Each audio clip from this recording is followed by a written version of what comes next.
I get everyone's attention, please? If everyone's taking their seat, I welcome you to the Workforce Symposium. I'm Gus Comstock, Director of Marion County. This is going to be an exciting program. You're going to meet some of the best people, I think, in the state, maybe in the nation when it comes to workforce. We now claim the title of America's Workforce Development Capital. We now have that registered as a service mark with the U.S. Patent and Trade Office. So one of the things we think is going to make Marion a vibrant community is having the best workforce, and we thought about the best minds together. We could have a symposium so that all of you know what the resources are for your companies if you want to bring in the best workforce. And we know if we're going to attract new companies, have our existing companies expand, we need to have one of the best workforces. So to get started, I'd like to invite Dr. Greg Rose to come up and welcome you to Ohio State.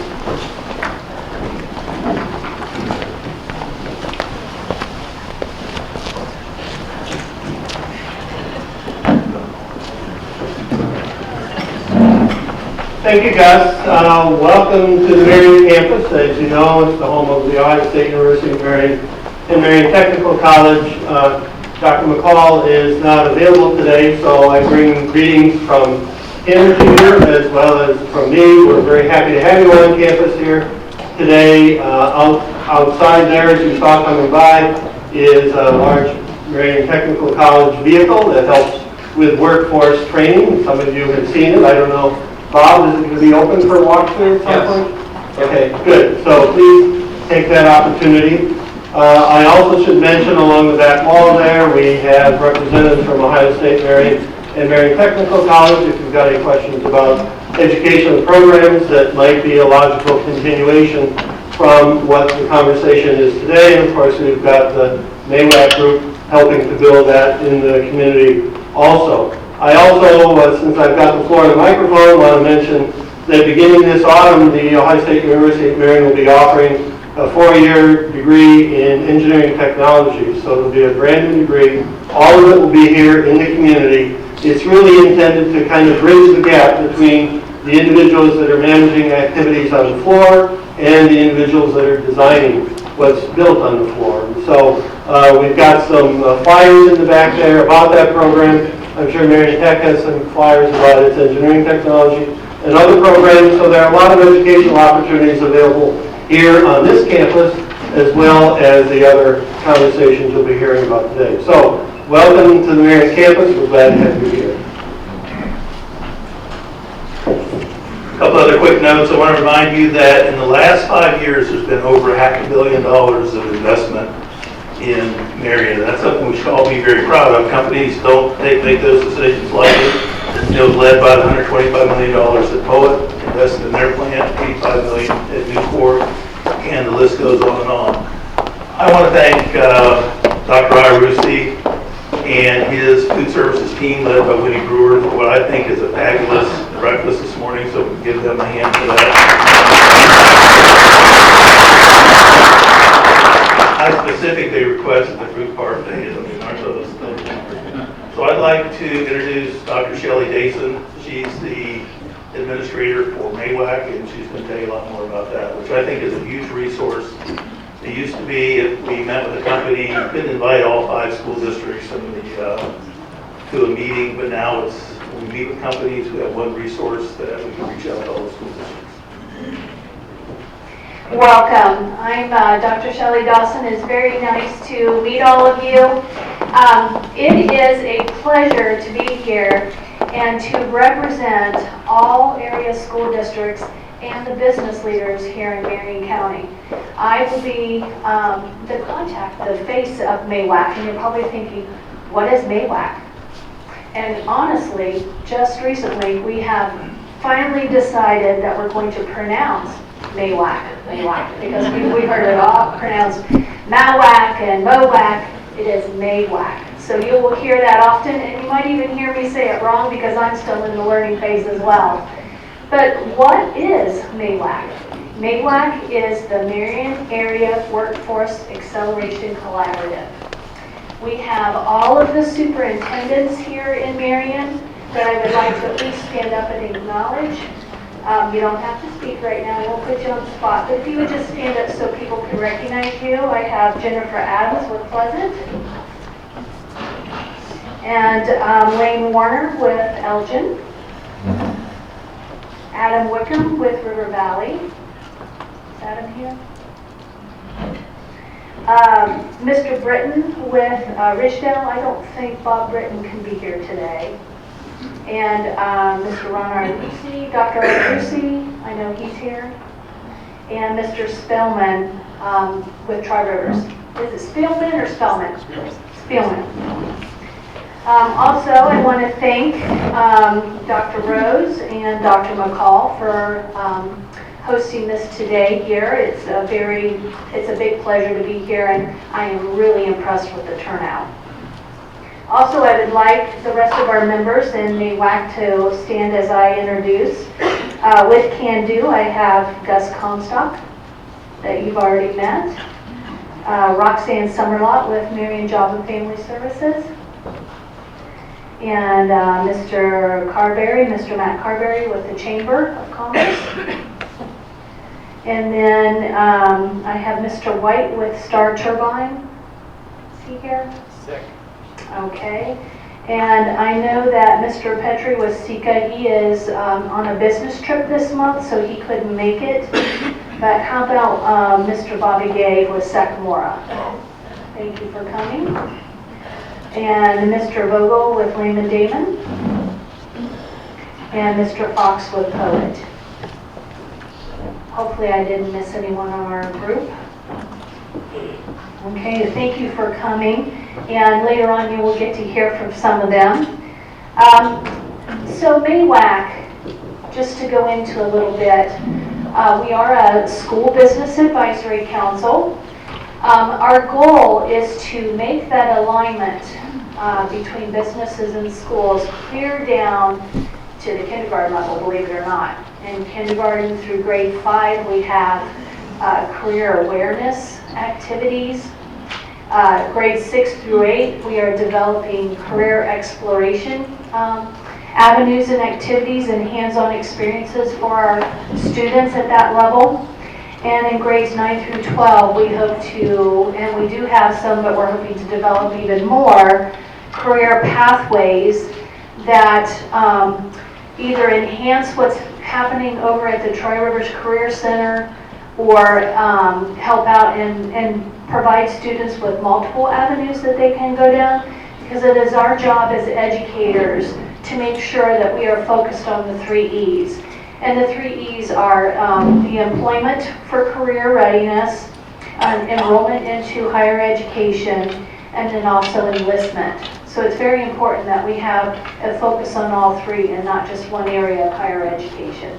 And that's been an area that we've focused on for a very long time, and the other areas have suffered greatly. So I'm glad you're here today to help us with that alignment.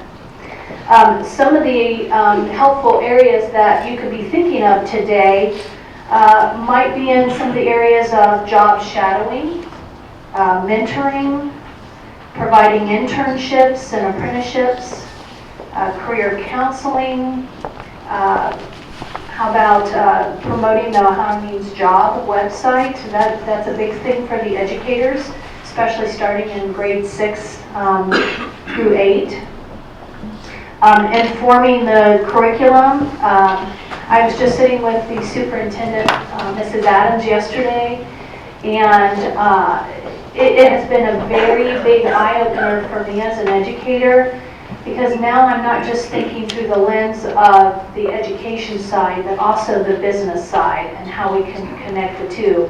So it's been a very big opportunity for me, and I'm really looking forward to that collaboration with all of you. So with that said, we're going to talk about more things here down the road, but we do have, to kick off today, we have a guest speaker. Our keynote speaker is Mr. John Sherwood. He's our project manager from the Governor's Office of Workforce Transformation, and he's going to talk about the Ohio needs that we have. Welcome.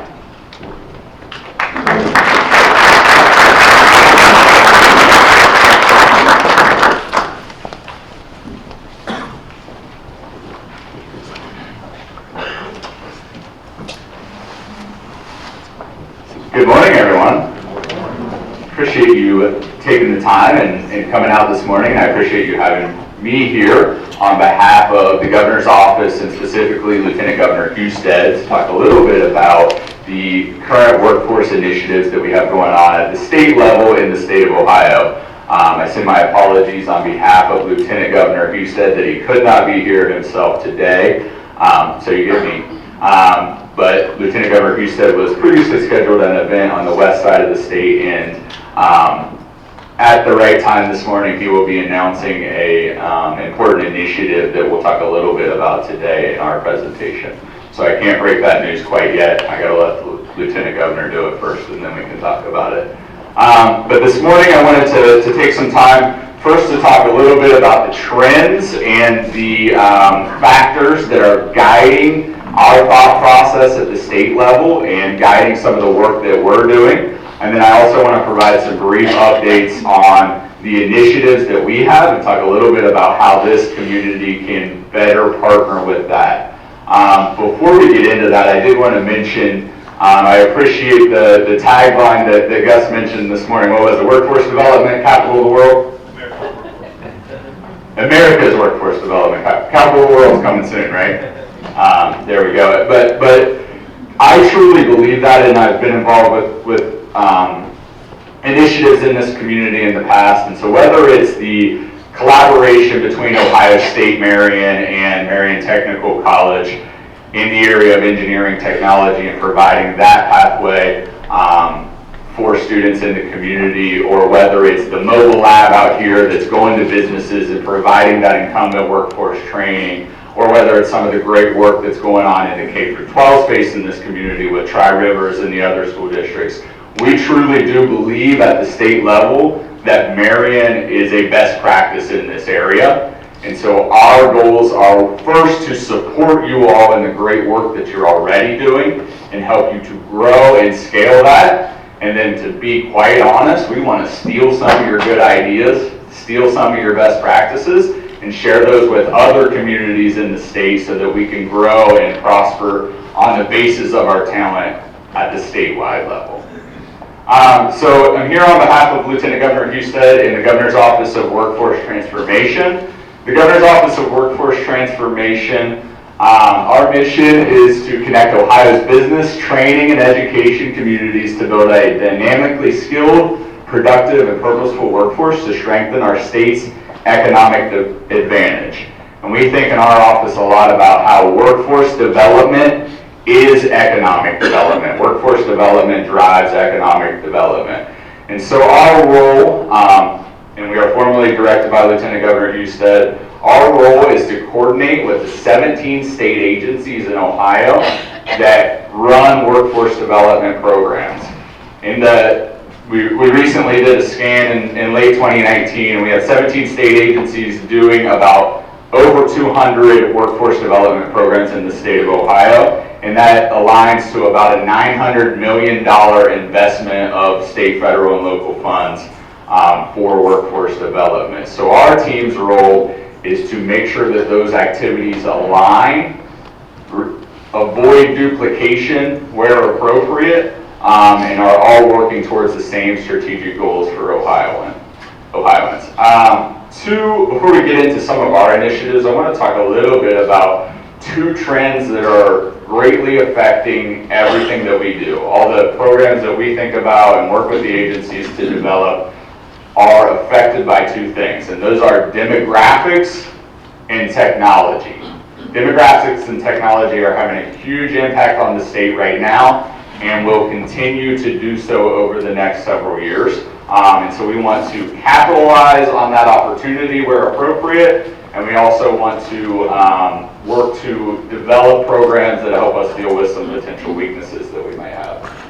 So the next slide here is a bit of a frightening slide, at least for some of us. So this slide shows the age demographics in the state of Ohio. So by the year 2022, so just 2 years from now, more than 27%, over a quarter of Ohio's labor force will be over 55 years old. This map, the 13 dark blue counties on this map, these 13 dark blue counties have more people over the age of 65 than they do under 18. That is a scary thought. Our workforce in a lot of areas in the state of Ohio is shrinking. So we need to think about how these demographics are changing and how that affects our businesses in the state. Another interesting fact that from the Ohio Development Services Agency is that nationwide between 2010 and 2017, our nation's population grew by 74%. The state of Ohio's population grew by 15% in that time. And so we have some demographic factors that are definitely affecting our businesses and the workforce. Second thing that I want to talk a little bit about today is how technology is having an impact on businesses, people's lives, and the workforce of Ohio. Technology is having a huge impact on our state. This map shows the implementation of robotics in the state of Ohio. For instance, in our state, Toledo ranks #1 in the United States for industrial robots per capita, with 9 robots per 1,000 workers. Automation and technology will affect and is already affecting the workforce in the state of Ohio. A study from Kempler Industries had the statistic that potentially 29% of current jobs in Ohio could be replaced by automation and robotics at some point in the future. So how do we get ahead of that?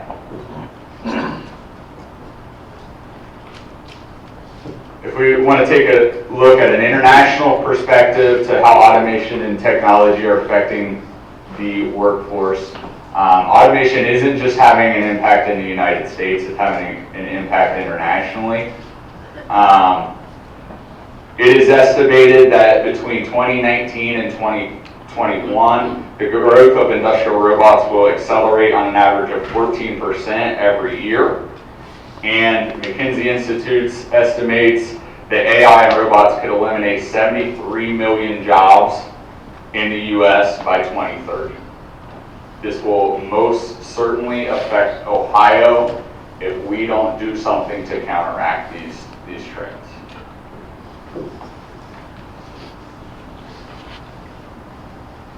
We talked a little bit about the automation and technology and the effects that that's having on the workforce. I want to talk a little bit now about what we can do about it, how we can be proactive about those impending changes, about those impending factors, to capitalize on that as an opportunity. And so with the changing of technology, we also need to change the workforce. IBM did a study that estimates that 120 million workers will need to be retrained or reskilled in the next 3 years as a result of automation. We want to do our part and we want to be a leader in that in the state of Ohio.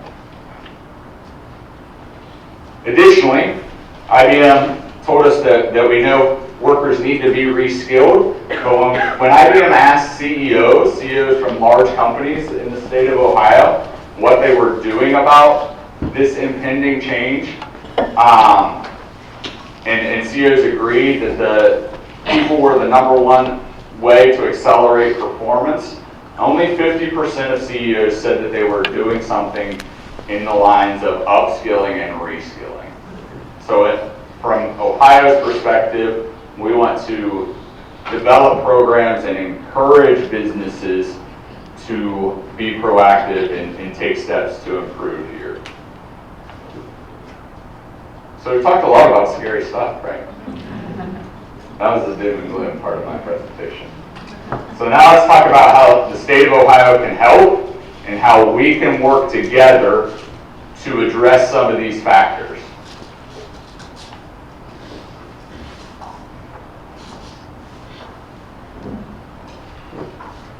And so in the state of Ohio, we talked a lot about how the demographics are affecting the workforce. Should also mention that In the state of Ohio, there is a shortage of workers right now. There is a surplus of available jobs right now. So there currently are 330,000 more jobs in Ohio. Since 2008, there's 330,000 more jobs in Ohio, but there are 190,000 less people in the workforce. So we've created 100 more jobs than we have created people, or we have people moving from adolescence into the workforce. It's estimated by 2028, Ohio will have 650,000 open positions. Additionally, Ohio Business Roundtable estimates that 60,000 workers in Ohio need to be reskilled per year to meet the job demands of 2028. So we've got a lot of work to do. How are we going to do that? So some of the initiatives that our office is supporting state agencies in developing and in doing. We'll quickly run through these. So the first is the in-demand jobs list. The in-demand jobs list is a representation of the most demanded, highly valued, and important jobs to the state of Ohio.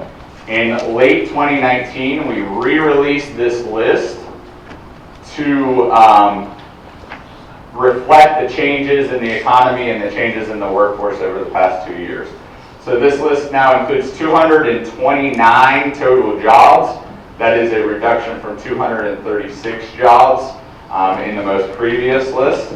Additionally, I wanted to mention that we've changed the way that Ohioans can interact with this list. So what previously was static PDF documents that existed on OhioMeansJobs.com is now an interactive dashboard that is on topjobs.ohio.gov.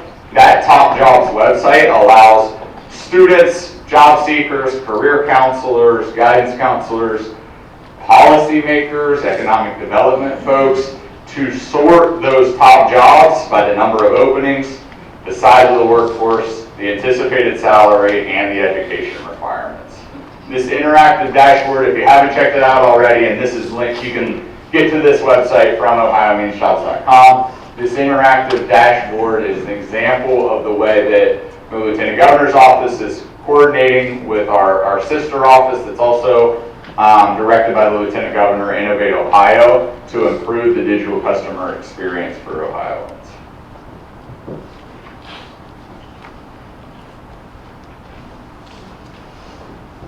The next program that I want to mention is the Tech Cred program. Tech Cred program is something that is near and dear to me. I directly manage this program, but the Tech Cred program is a $12 million per year investment that reimburses employers that are investing in their workforce to earn new technology skills. The Tech Cred program was launched in October of 2019. We have completed one monthly funding round, one application period for this program. That lasted through the month of October. In that month of October, we allocated $2.2 million, or just over $2.2 million, to 234 different Ohio businesses spread throughout the state. That $2.2 million investment will reimburse over 1,500 Ohioans in their pursuit of a new technology-focused credential.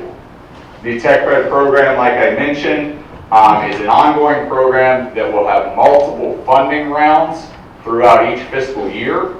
We spent $2+ million in that first funding round, so we still have a sizable chunk of that $12 million a year allocation left.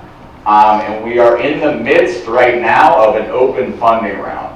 So Ohio businesses, Marion area businesses, can be applying for the Tech Cred program.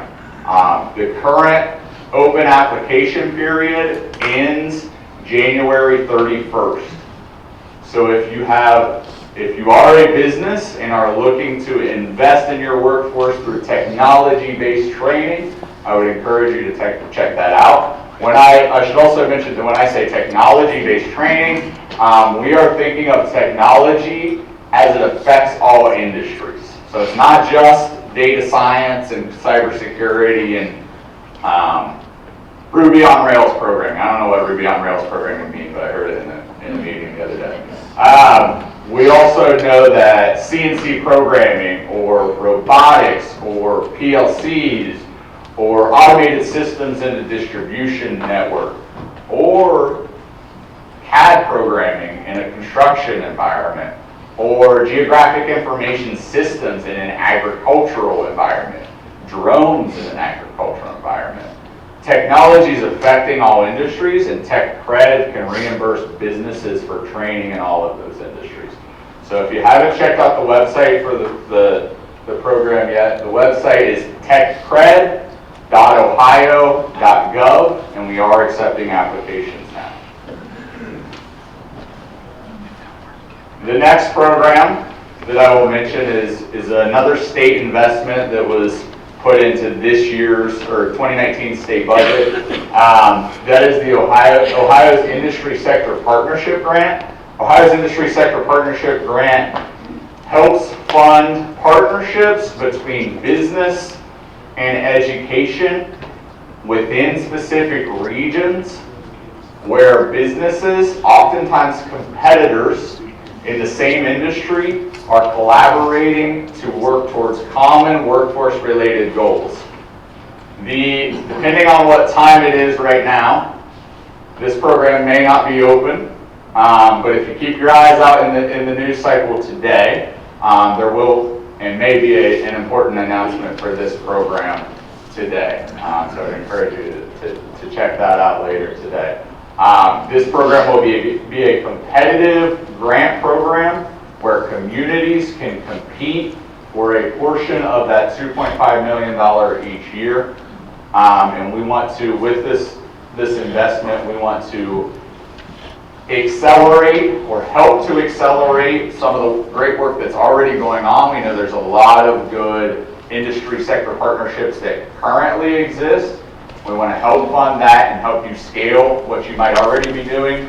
We also want to make this funding available to areas or communities or industries within communities that don't currently have this collaboration, and we hope this could be a spark to ignite that collaboration.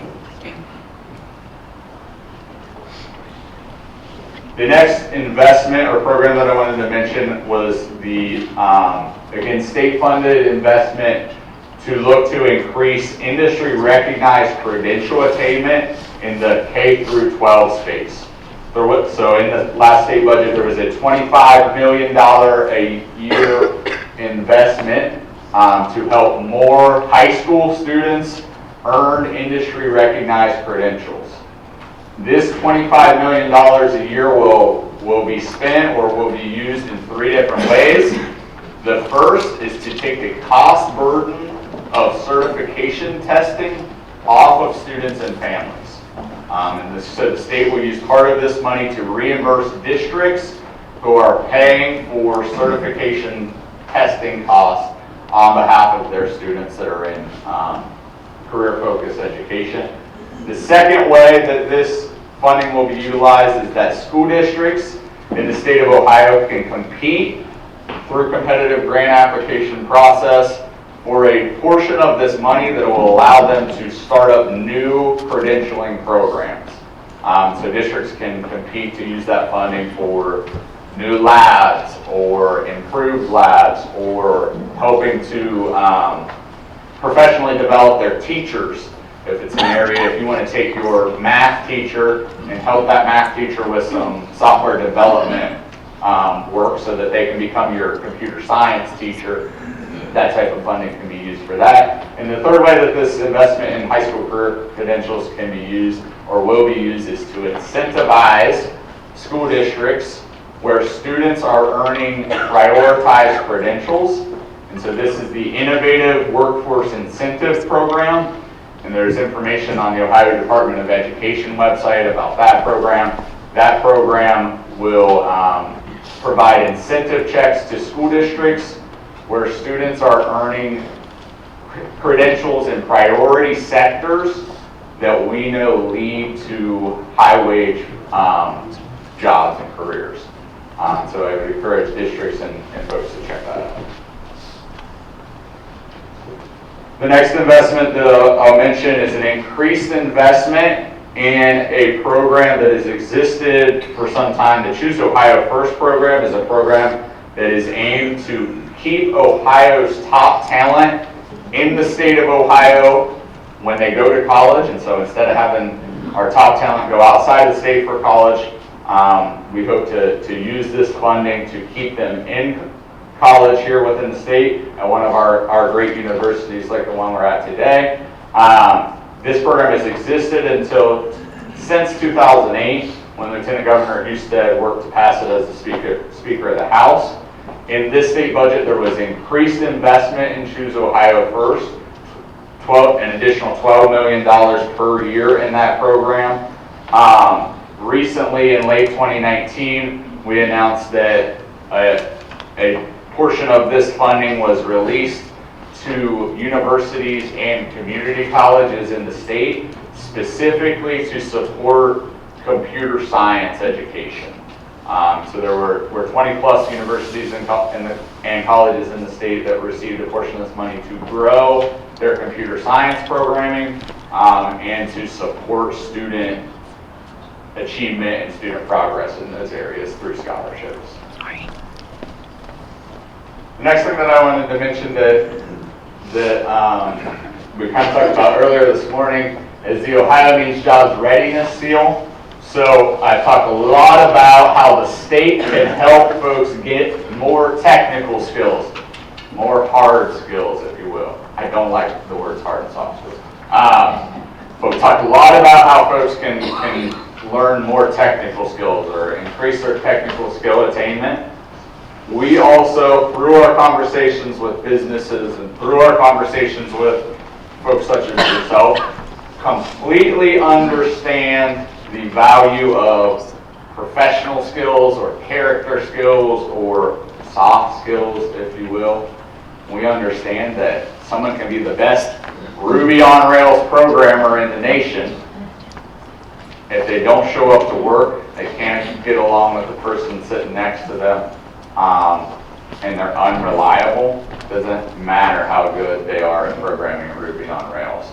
And so the Ohio Means Jobs Readiness Seal is a program that was developed by business and with business that is an indicator that Ohio students can earn, that is designed to tell businesses that this student has demonstrated competencies, indicating they will be successful in your workforce, that they are career ready, that you might want to consider them for a position in your business.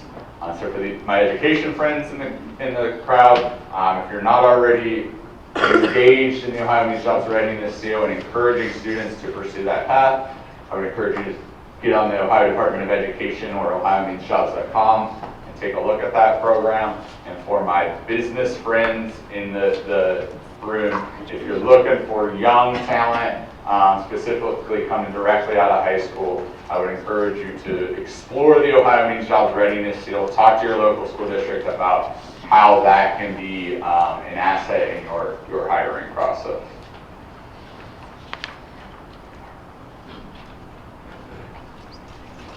The last thing that I wanted to talk about, or the last initiative that I wanted to talk about, within our office, the Office of Workforce Transformation, and for the Lieutenant Governor, we really value the opportunity for experiential learning. The opportunity for students to be in the workplace and acquiring new skills in an educational or training setting at the same time is extremely valuable. So with the Apprentice Ohio program, we are proud to say that Ohio ranks second in the nation. Hopefully next time I speak to you all, that's first in the nation. The state of Washington does really well with apprentices, so we're working on that. But Ohio has 19,000 registered apprentices at the current time. That ranks second in the nation. And Apprentice Ohio programs that aren't just in the skilled trades, aren't just in manufacturing, offer a combination of paid on-the-job training, related technical instruction, and mentoring for skilled occupations. So we know of those 19,000 apprentices in the state, a large portion of them are in construction, or construction-related trades, electrician, plumbing, those type of areas, or manufacturing, machining, those types of areas. Those industries have traditionally done very well with apprenticeship, and that program has worked very well for them. We want to continue to support that and support growth in those areas.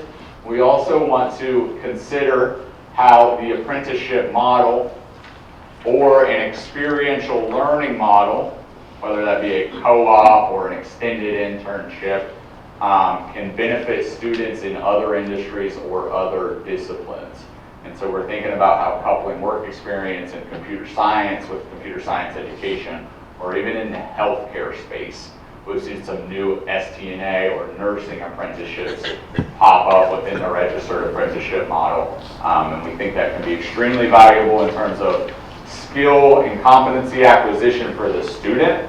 It can also be a financially attractive model for the student in that they are most often able to complete apprenticeship programs with no debt and having earned some money that can support themselves throughout their program. So we're proud of where we are with that, and we want to see continued growth. That was a lot of information, and I'll stick around for most of the morning this morning. So if you have questions about any of the specific initiatives or programs that I mentioned today, I'm glad to connect or schedule time in the future to talk further. Today, my calls to action or my ask of you is either consider applying for Tech Cred yourself as a business owner. And I should mention that the Tech Cred program, the technology reimbursement program, is open to all Ohio employers, not just for-profit businesses, unless you're a state agency of Ohio. So if you work for development services, you can, or jobs and family services, you can't apply for this.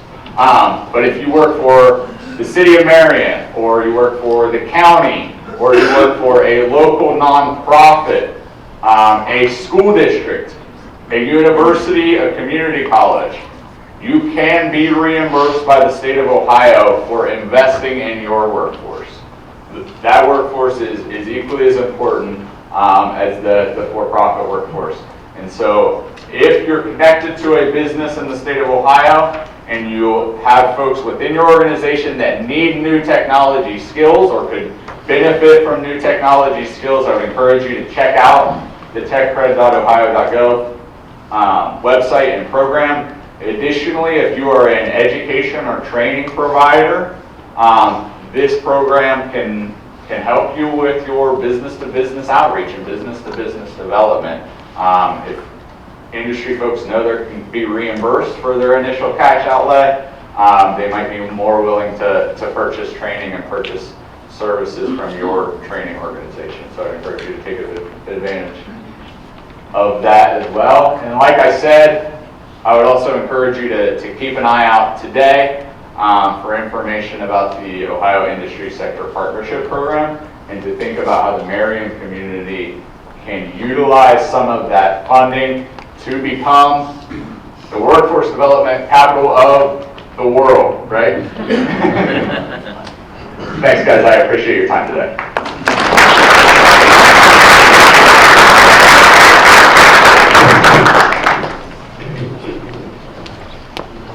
And next on our agenda, it's my privilege to introduce Dr. Robert Haas from MTC here, Marion Technical College.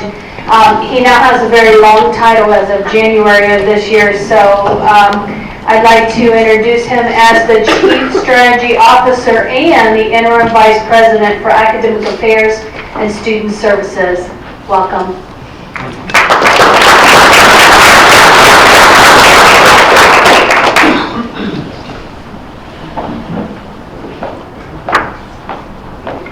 Great. Well, thank you. And John, thanks for the overview of what's going on in Ohio. What I'm going to try to do today is talk about what's going on in Marion County. And so part of this is going to be not so good news, but it will give us a good starting point for what we need to do. So, America's workforce development capital, soon to be the world's workforce development capital. I like that. We need to get this one done first, though, right? Okay. Great. So what we're going to do, I'm going to talk a little bit about Marion Tech, Marion demographics, and then I'm going to go into a little bit about some of our challenges that we have, and then some potential solutions to that. So we'll just get started here. Marion Tech, we are celebrating our 50th anniversary this year. We were founded in 1970. Obviously, we're co-located here, and we're very happy with the partnership we have with Ohio State University of Marion. We work together very well. We have about 2,600 students, and the Marion campus has about 4,000 students altogether. Of our 2,600 students, approximately 950 of those are College Credit Plus students, so they're not all necessarily on campus.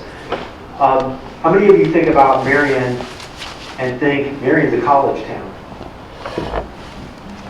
We need to start thinking about that. Think about this. We're bigger than Ohio Wesleyan. We're bigger than Ohio Northern. Of course, Ada, Ada's Ada. I went there, so I can say that. Marion is a college town. We have tremendous educational assets that most communities would just die to have, and we need to really talk about that, and we are talking about that some.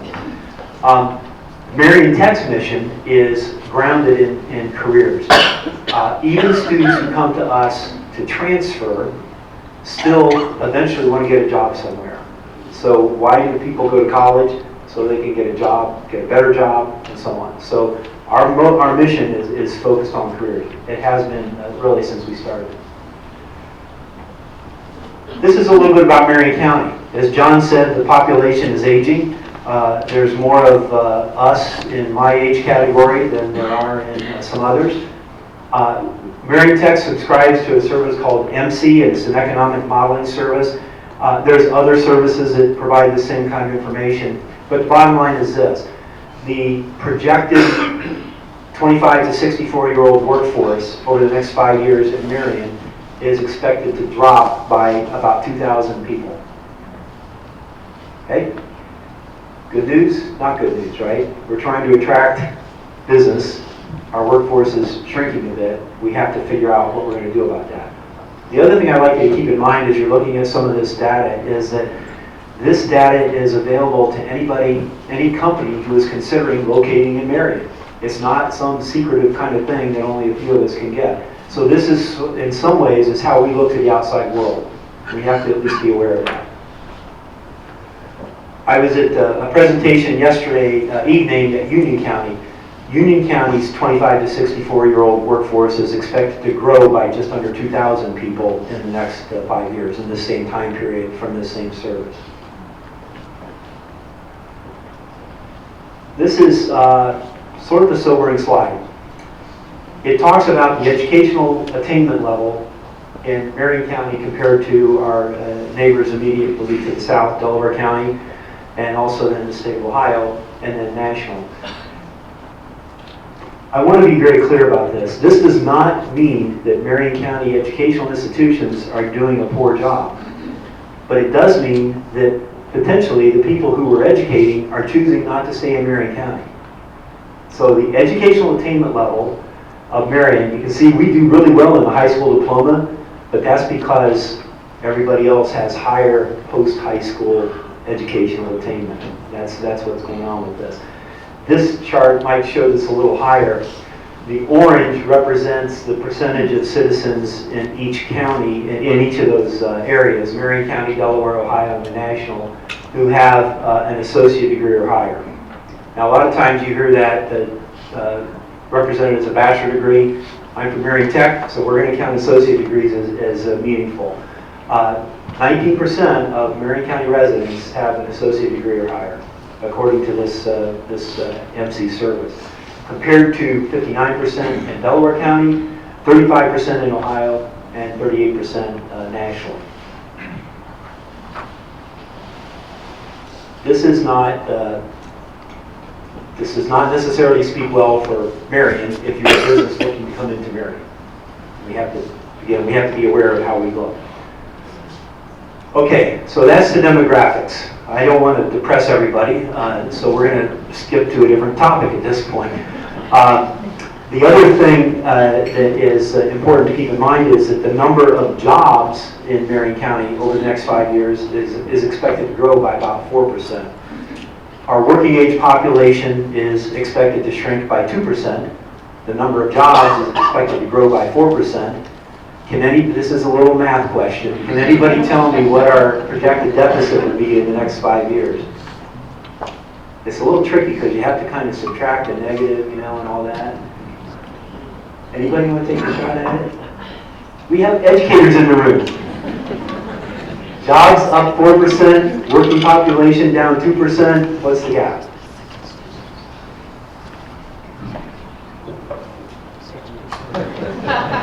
Can anybody tell me what the gap is? Maybe 6%, right? Okay, so we have to work. Again, in Union County yesterday, they had good news. Their working population was expected to increase by about 2,000. But guess what? Their jobs were expected to grow by about 3,000. They have a gap in Union County also. And I haven't done analysis on some others, but you'll get a sense of that. This might get a little technical, and it may be a lot of review for a lot of you, but I want to explain how the data that we look at is typically coded. And there are 3 major categories of things that we look at.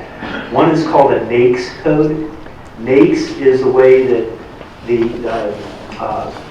industries are classified. So you have manufacturing industries, healthcare industries, education industries, and so on. That's NAICS.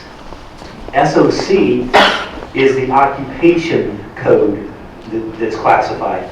So for example, in a hospital, you have nurses, doctors, accountants, IT people. That's the standard occupation code.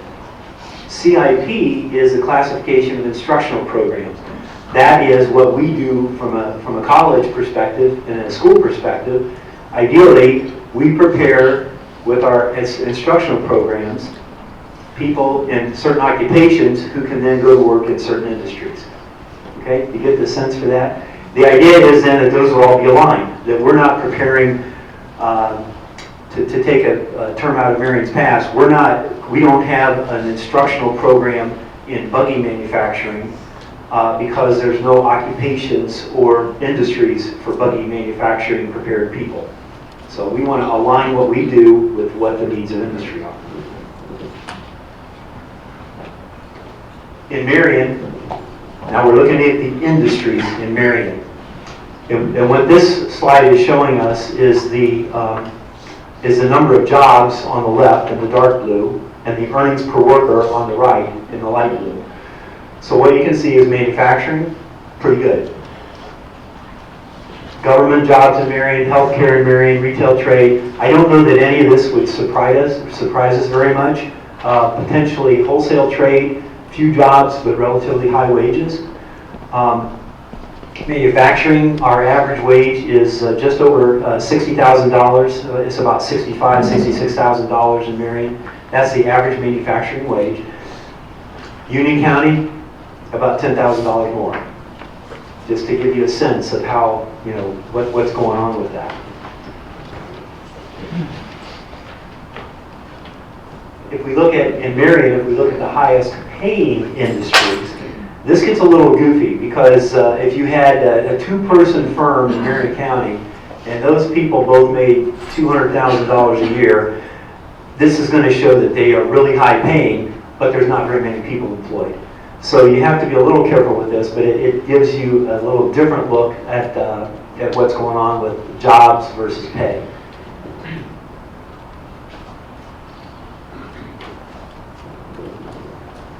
In case you don't like charts, this is a little different view of a table format with the actual numbers in there.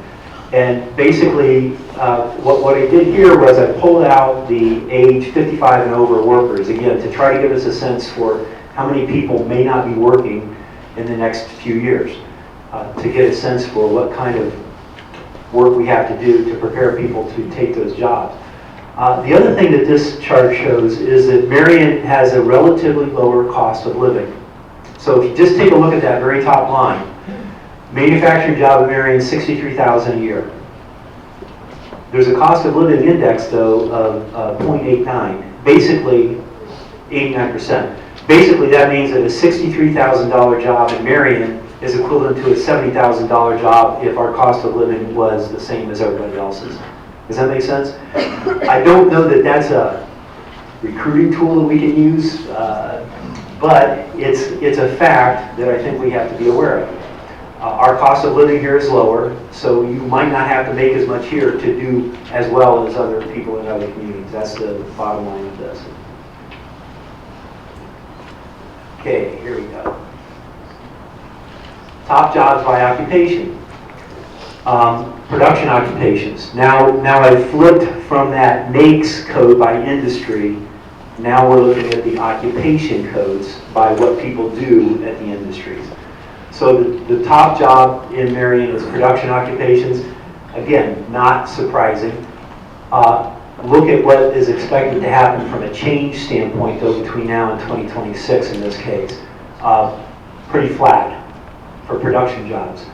Office and admin support jobs, a little bit of an increase. Transportation and material moving, that's supposed to be an increase. Anybody have a clue as to what the transportation and material moving jobs in Marion might be related to? Yeah, the Marion warehouse out there, right? One of the largest intermodal facilities in the country. So this data, in some ways, you look at this, MC doesn't know what's going on in Marion, so we look at this as a piece of information, and then we look to say, yeah, does it make sense? And it sort of does. Healthcare. Ohio Health, Marion General has made big investments, and they are trying to make Marion a central location for lots of other areas. That's expected to grow in the next few years. Cummins Maintenance is back here somewhere, right? Is she still here? Oh, she might have left. So there's building and grounds, cleaning, maintenance. Not very high-paying jobs, but jobs. Okay, so that's kind of an overview of what's going on with that. Again, this is the occupation job. One of the things that we tell our students, in a lot of cases, what you see is the median wages. And so students come out of college, they come out of a career center, and they, in some ways, expect to make what the median is. Well, median means middle. You don't start at that. That's what half or above, half or below. One of the things we talk to our students about is the glide path of a typical wage. So this is the glide path of what's going on in Marion for the production occupation. Again, that's that SOC code, production. And you can see it starts out a little over $10 an hour, somewhere around 11 or so, and then it goes up to somewhere around, what's that look like, 28 or so after somebody's been there a while. So it's important for students to understand that they may not come out of college or a career and immediately start making what the publicized minimums are, or medians are that you see around somewhere. Again, in Union County, add $2 an hour to that figure, and that's about what that glide path looks like for them. And this is the Union County one. Okay, we talked about this already. One of our challenges is the 4% increase in jobs, which is really good news, juxtaposed with the 2% decrease in available workforce. So how are we going to handle that? What are we going to do for that? We have to think about that a little bit. And one of the things we do here in Marion, again, I'll speak for MTC, but a lot of what I talk about with MTC is related to Ohio State as well.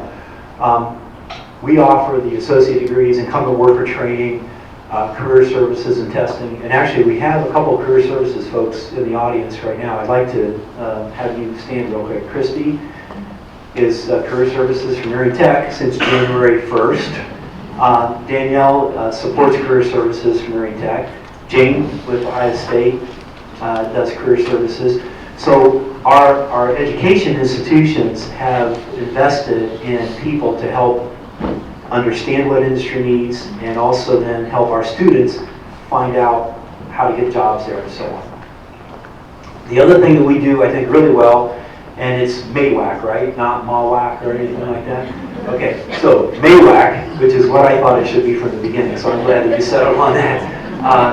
MAWAC is really embodies this partnership that we have created with the educational institutions in Marion. We work very closely with Tri-Rivers, with Ramtech, with the school systems. We work with Ohio State. The Bachelor of Science in Engineering Technology degree is wonderful. That's something that Ohio State asks us to help a little bit with, and we're very proud to continue to be a partner with that. We have the assets that we need in the community to make a lot of this, work, to meet the business and industry needs. In addition to the educational institutions, we also work very closely with a lot of the public organizations, with Job and Family Services, the Chamber, Can Do, MAWAC, you can see we put it up there.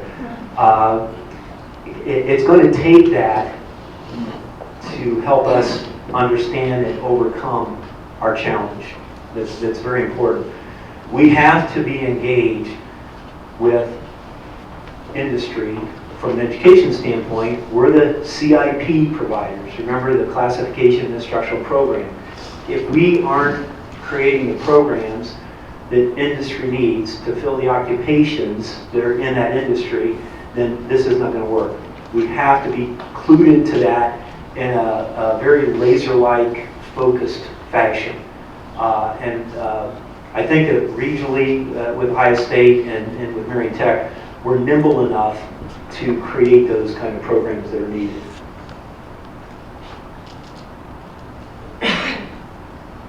Some of the other initiatives that we work with, we have an initiative called MAWACmade. Has anybody heard of that?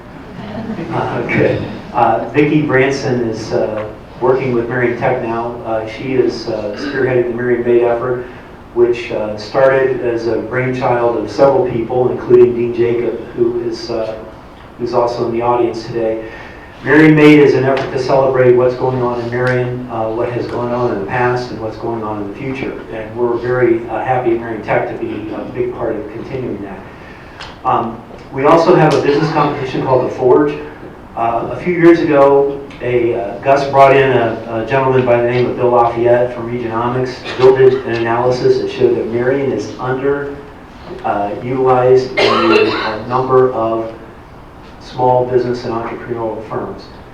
Since The Forge started, this is a series of free classes. It's free to the participants. We get funding for it from a lot of very generous donors. So free classes to the participants. They go through about 8 weeks of classes. We're on our third iteration of that. We just completed at the end of the classes, and it's basically how to start a business. At the end of that, those who choose to make a presentation, and a winner is selected. The winner is awarded a cash prize in order to get their business started. A couple of people who have been through The Forge you might have heard of. Has anybody ever been to Attaboys? They're one. They actually didn't win that year, but they were they were one of the participants, and did very well from that. There's an art center starting in downtown Marion very soon. And there's a lot of other businesses that are in the process or have started with that. So we're happy, and we want to continue to work with The Forge to promote small business and startups and help people get going on that.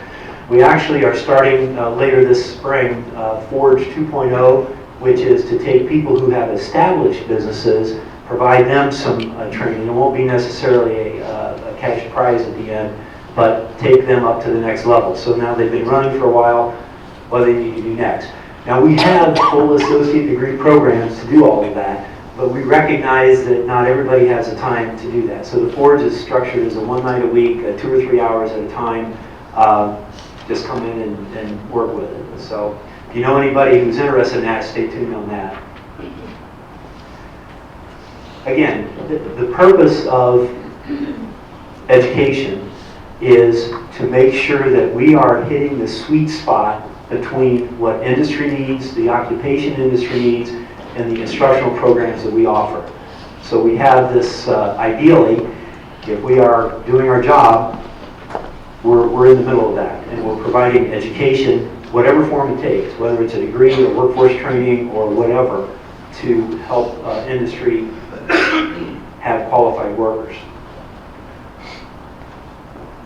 Any questions? I am going to show you a couple things. One thing on our website, since John gave me a little extra time here, I want to take us through an exercise that we have on our website here. Anybody have any questions in general before I do that?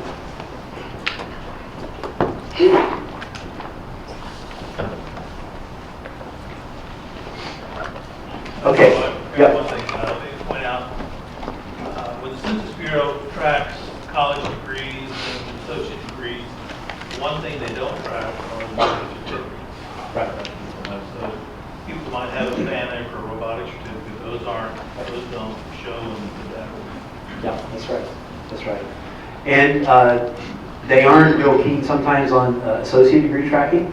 Sometimes that's referred to as some college as opposed to an associate degree. We take great exception to that in the community college sector, but we can't really change it just yet. We're working on it though. So, okay, what I'm going to do next is flip into a tool that we have on our website called Career Coach. And we're going to go through a little exercise so you'll get a sense of how this could work potentially for all of you. Oh, question? Sorry, go ahead. Hey Bob, I got one question. It's been written in the Marion Star that Marion Tech has had great enrollment growth, up like 13% or something year over year. Right. Is that a way that we could maybe try to get some of those workers to then stay in Marion to turn around that population number? Can we keep more of those great young people here? That's a great question, and we have experienced some enrollment growth. We're up, I would say conservatively about 10% now because we have some attrition after the term starts, but from last spring to this spring, we're up about 10%. That's a big number. Why do young people leave Marion? I don't know that we've thought about that. I mean, one of the reasons is they can drive to Union County and make $10,000 a year more, maybe. So that's the key, though. If we're going to solve this, how do we keep people here? There's a lot of work to do around the tall grass trail kind of things. That's been great. How do we do more of that here? I'm almost scared to do this, but I'm going to do it anyway. How many of you have kids who actually grew up in Marion and stayed in Marion? Okay. And how many of you are the opposite? Maybe have kids that grew up in Marion, educated in Marion, and left Marion? And I've got some of each. Okay. In my case, my three, none of them work in Marion anymore. Okay. They're driving to Columbus. They're living in Marion, but they're driving to Columbus or something like that. If we don't face that head on, we're not going to really turn this around, I don't think. Lars, that's a great point. How do we keep Marionites here? I don't have an answer to that one. I don't have a magic slide for that one. So, other questions? Yes. How does our prison population affect the statistics? The prison population actually enters into the demographics of this, to our overall demographics. It doesn't enter into the wages calculations that I'm showing, but it does, if we look at the population in general, the prison population, these services don't pull that out. I've talked to them about that. Now the thing that Bill Lafayette did, he manually pulled out the prison population, and I'm not exactly sure. I want to say it's somewhere around 3,000 or 4,000 people in the prisons right now, something like that. So attainment, level of attainment of education, that includes? I believe that is, yes, yeah. And really, to get a good picture, we would need to pull that out in some fashion, if we could. Now, Marion Tech offers programs at the prisons, and we've done that for 30, 40 years. I taught at the prison environment.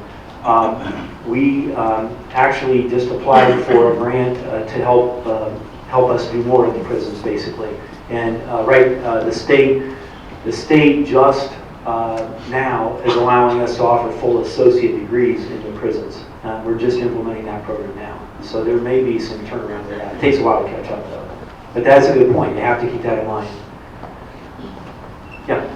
I think we've got the demographic data will show that not, in addition to keeping our young people from Marion in Marion, we've got to go beyond that and attract people from outside. You know, we showed that aging population that keeping our own here is not going to be enough. We've got to go and attract young professionals and students and from other places, and then keep those here as well. Yeah, that's right. That's right. And if we have the jobs in the community, we do have people coming in. There are statistics about the inflow of that the Job and Family Services has. I don't know what those are right off the top of my head. Ron, do you remember off the top of your head? I know I hate to call on you like this, but the inflow and outflow of workers, I mean, there's some people who live in Marion and work out of Marion. There's other people who work outside of Marion and live in Marion. Or you know, so.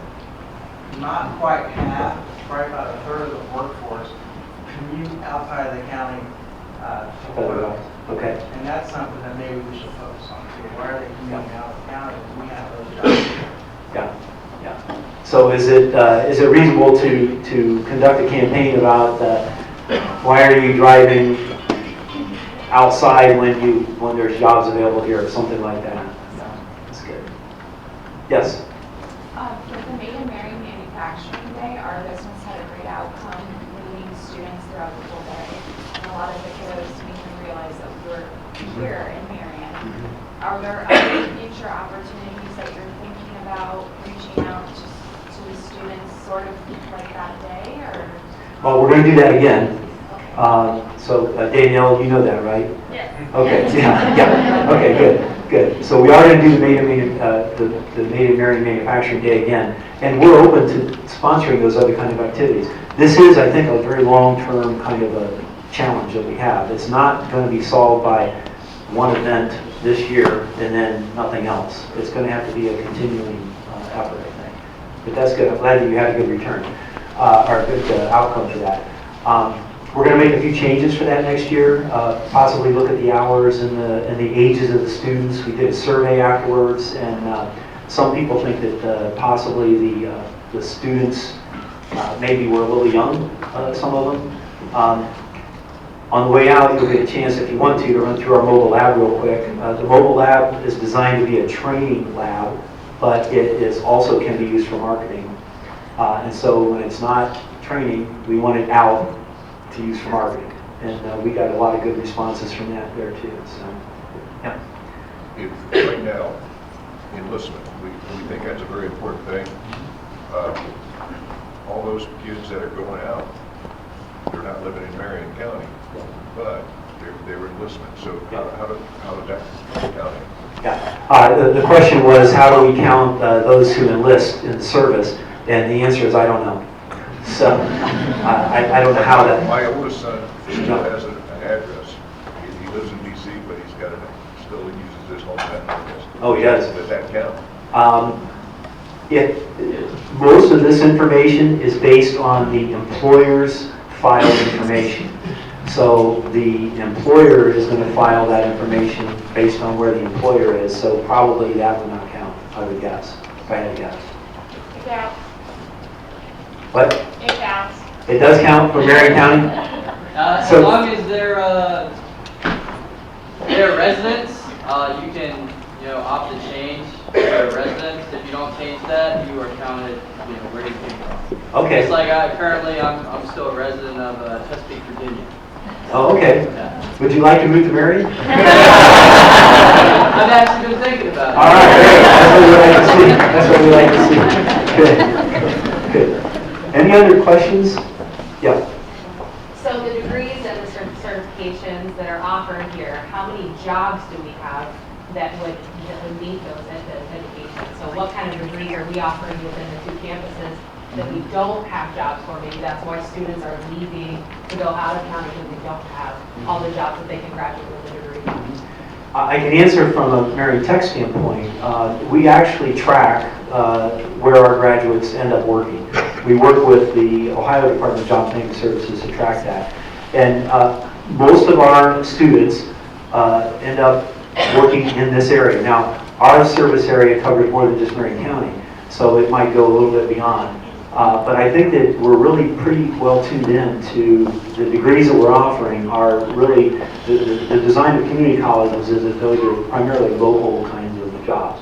Healthcare, engineering technology, business management, those kinds of things. So, and Ohio State's Bachelor of Science in Engineering Technology is going to be a big deal. That's going to help meet a need for bachelor's prepared engineering technician kind of positions that companies have expressed a need for here. Other questions? I'm going to run through this really quick. I promise it won't take that long.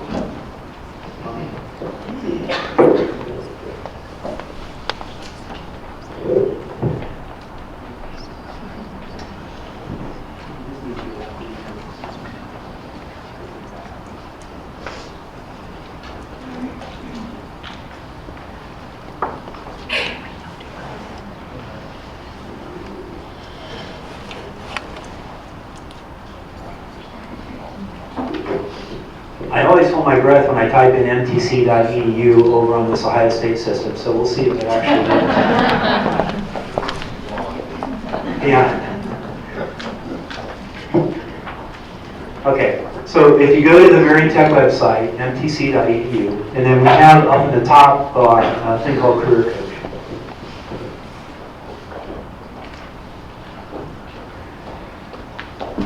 This service is open to anybody. It's not just, it doesn't have to be just a Marion Tech student. You can go on this, your kids can go on it, whatever you want to do. Marion Tech Career Coach.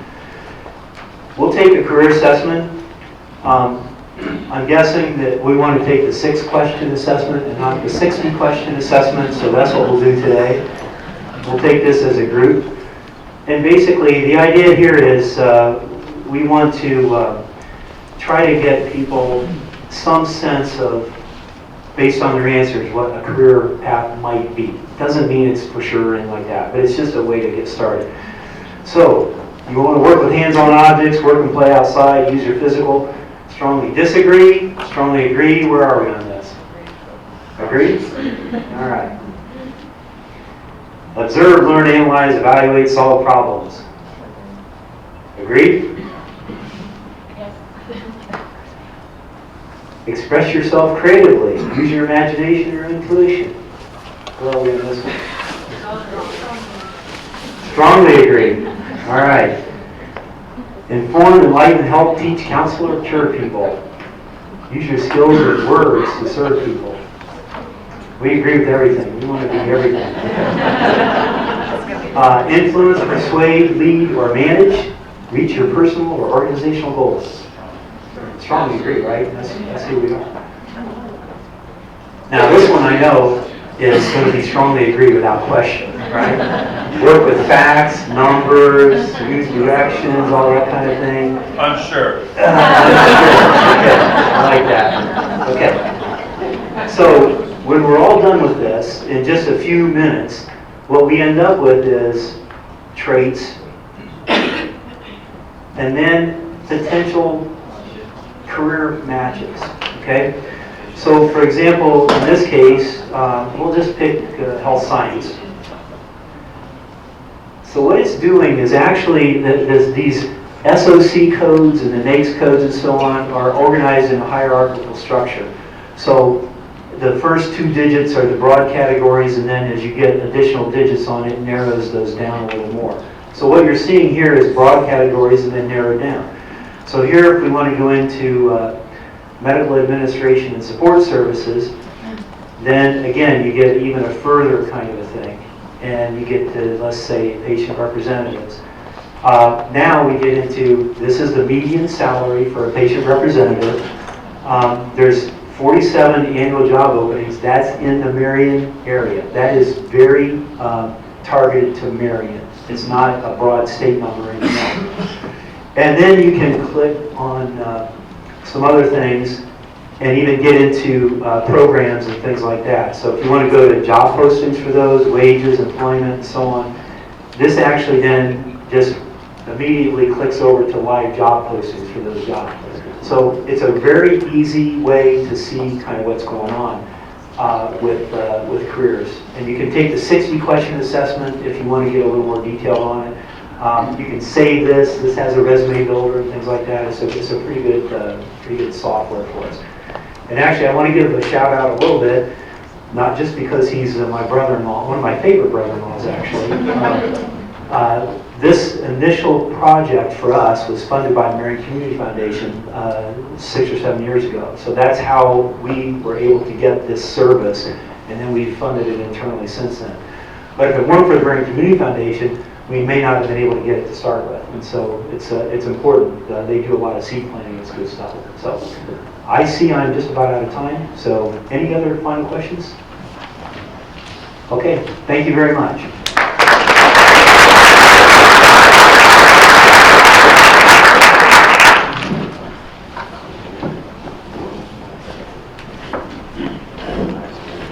Thank you very much, Bob. All right, we're moving right on to our next section of the presentation. There's my face.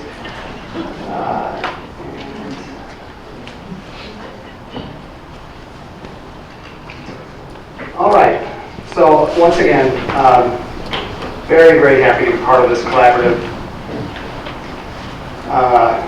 It's just been an awesome partnership throughout what has been a couple of years now. My name is, of course, Matt Carberry, the president of the Marion Area Chamber. We're very excited to be part of this collaborative to help connect businesses to our local educators. I cannot say enough about the impact of the MAWAC partnership has already made on the community, and how proud and appreciative we should be to have a group of forward-thinking, proactive educators working together who care so much about making our kids and our community successful, as successful as they can be. I'm actually here to present highlights from the business survey that we sent out to organizations across Marion County back in December. The goal was to help businesses tell Marion County's educators what skills our youth will need when they join your workforce. We ended up with responses from over 50 businesses representing a wide range of industries and a wide range of employee sizes, from 1 to a couple thousand. In total, they represented over 6,000 employees in Marion County. You can see the breakdown there.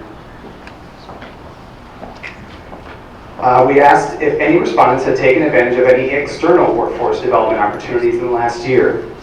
From those who said yes, they mentioned a wide range of opportunities, including a number who mentioned the Chamber's leadership program, our HR Safety Nonprofit Executives Entrepreneurship and Manufacturers Council, our Educational Bagels of Business, and our recently established Supervisor Six-Pack Training course, just a couple quick plugs, as well as the trainings from MTC, OSUM, Tri-Rivers Ramtech, that you'll be hearing more about later in the program.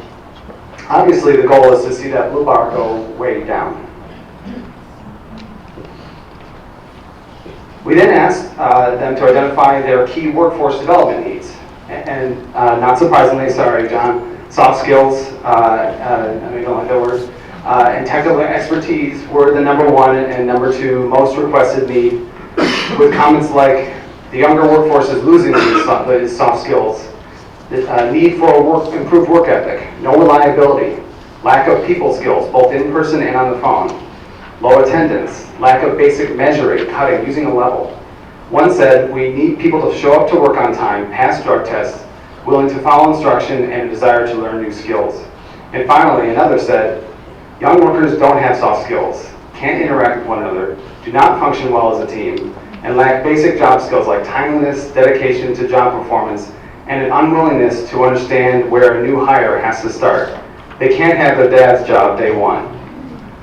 I'd love to have our student panel here to weigh in on some of those comments later in the program. And our educators and job and family services presenters will address these 5 areas as well, including more information on the Tech Credit program, which is helping address the technical expertise need, and Ohio Means Jobs Readiness Seal, which both were mentioned earlier in John's presentation, which is helping to address some of the soft skills needs.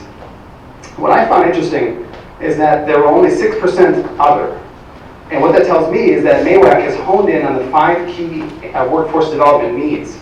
And if you tackle these needs, at least for these businesses, we'll be addressing 94% of the barriers to a quality workforce. So the next question we asked was related specifically to the trainings and certificates that organizations wanted their employees to have prior to being hired. As you can see, OSHA, Six Sigma, and metric system conversion all appealed to a portion of the organizations. Other suggestions put out by the respondents included CPR, first aid, bloodborne pathogen certifications, electrical and mechanical training, welding, forklift, medical terminology, basic measuring, basic core industrial knowledge, and interestingly, a number were looking for management level coursework, understanding budgeting, and having incoming employees grasp a higher level perspective of business. The best part to come out of this question, and again, the respondents were across all industries, the best part is that none of the organizations were asking for a training or certificate that couldn't be obtained right here in Marion County from one of our existing education partners. This next question coincides with an earlier question identifying key workforce development needs. This question asks specifically, how can MAWAC help build your workforce? One of the takeaways from this question as it relates to the earlier question is that a majority of those who were surveyed believed that their key workforce development needs, including the soft skills and technical expertise, should be addressed by MAWAC organizations. Looking at individual responses across these 5 areas, the majority of those that were looking for technical expertise were in fact manufacturing businesses, and those looking for motivation and team building did tend to be in the nonprofit, healthcare, financial institution, and service industries, but the remaining 3 options were needs shared across all wide range of industries. But again, just as an earlier question on workforce needs, none of the 5 areas stood out above the rest. They all were considered important to the respondents. Quick shout out to MTC and the new electronic sports or esports facility on campus. We did have one response say we need video gamers with a strong ability to troubleshoot and repair technical systems. So there you go, Bob. Marion even has that covered. For those who have no idea what I just said about esports, that you're not alone, but MTC can tell you more about that. The last question dealt with a list of potential partnerships between organizations and MAWAC and educational institutions. Internships and tours were the top selections of possible partnerships between businesses and students. And again, it didn't come from just one industry. A wide variety of businesses were interested in having students just learn more about who they are and maybe get some cheap labor in the process. But seriously, the only organizations that didn't select tours were small off-site service providers or retail establishments where physical tours wouldn't really make much sense or be practical. So I was happy to see that over 60% of businesses surveyed found value in students just knowing more about what opportunities are available right where they live.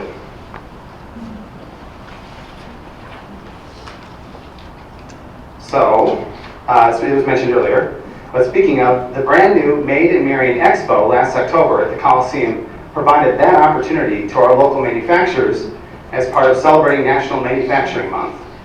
Over 20 local organizations participated in, and every school district was involved, busing over 1,200 7th and 9th graders. In the bottom left picture, Marion Harding High School freshman Tristan Messer is holding up a map of Marion County that all students received and filled in with stickers representing the locations of the businesses they were visiting. Lieutenant Governor John Husted was the event's keynote speaker.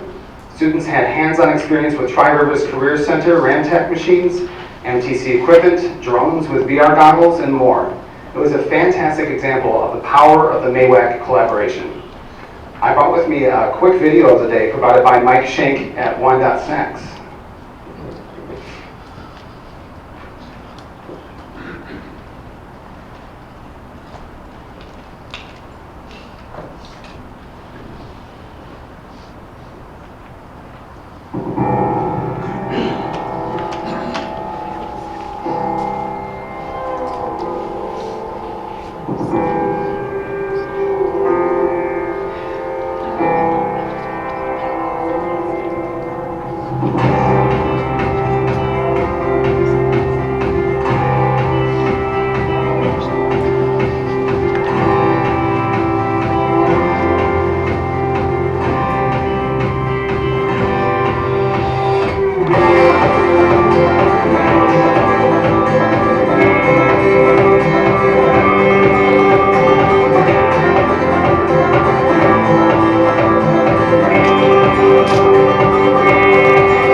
Chamber, Marion Can Do, Marion County Job and Family Services, and all of our education institutions are working hard to provide partnership opportunities.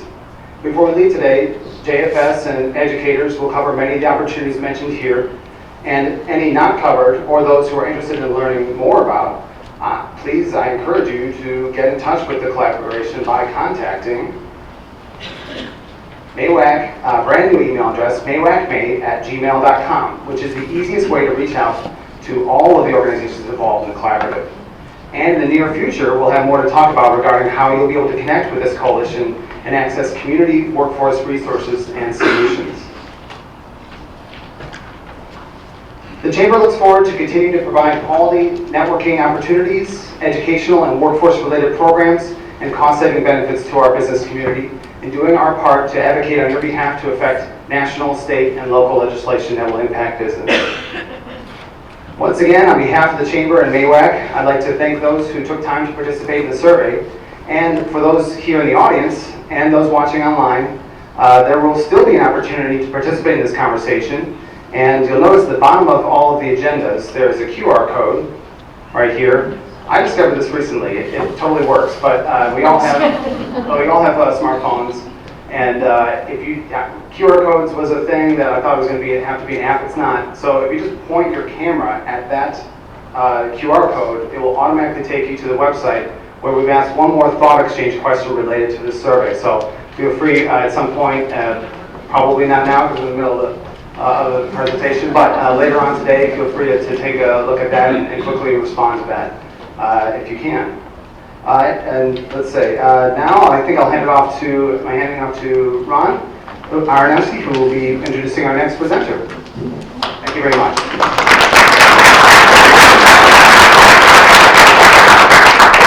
Thank you, Matt. And we'll get into, as Matt said, the Thought Exchange. It's the platform that Marion City Schools uses to get some feedback on some of the initiatives or some of the things that we do. We use it on a weekly basis to get feedback from our community as well as our teaching staff on things that are going on in Marion. So if you get a chance to use that, at the end of this program, we'll actually do a thought exchange based on some next steps. It's a pleasure to be here and represent Marion City Schools. It was an honor for us to provide breakfast this morning. Those of you that know Winnie Brewer, she always does a fantastic job, and at the request of Gus, there's still some parfaits back there, so make sure you save a few for Gus so he can take home. I'm going to actually go off script here a little bit and introduce Scott Hunt, and Scott is a representative from the Ohio Department of Transportation. And I think it's really important that at the state level, our agencies like the Office of Workforce Transformation, Higher Ed, and K-12, and Career Technical Education really are having a lot of conversations about what's happening in the state of Ohio so that our policymakers can be in tune with what we're trying to accomplish here as well. And so I want to take the time to introduce Scott Hunt. Scott, you are the Field Operations Manager for the Ohio Department of Education. You want to say hello? Yeah, thank you. Real quick, thank you. I appreciate being here.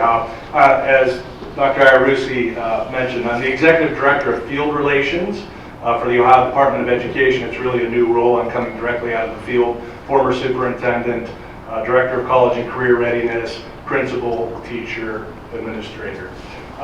One of the things that I do in my role is I get to be out in the field with relations.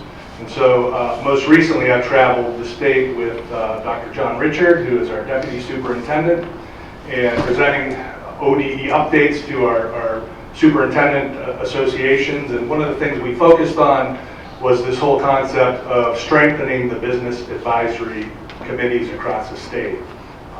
And clearly, you have something very awesome going on here.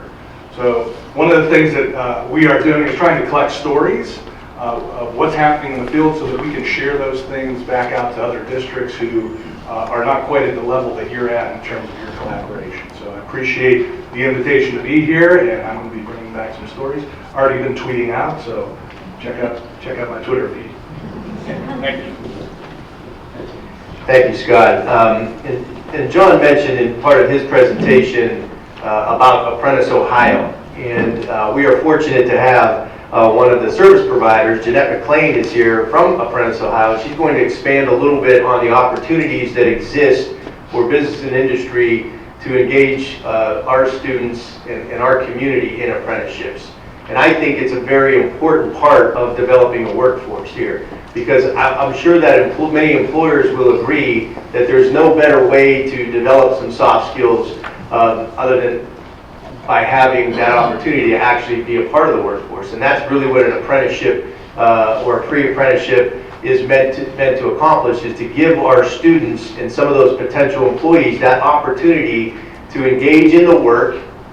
So there's opportunity for employers to interview somebody on the job, if you will, and give them that opportunity. So, there's no question that on-the-job experience is valuable. We are doing it in pockets. I'm sure Chuck will tell you about the apprenticeships that they've started at Tri-Rivers. But when we are able to do that in the other high schools across the county, now we're going to really be able to provide a more experienced workforce and really work on giving those students some of those soft skills. So without further ado, I want to bring up Jeanette McLean, service provider from Apprentice, Ohio.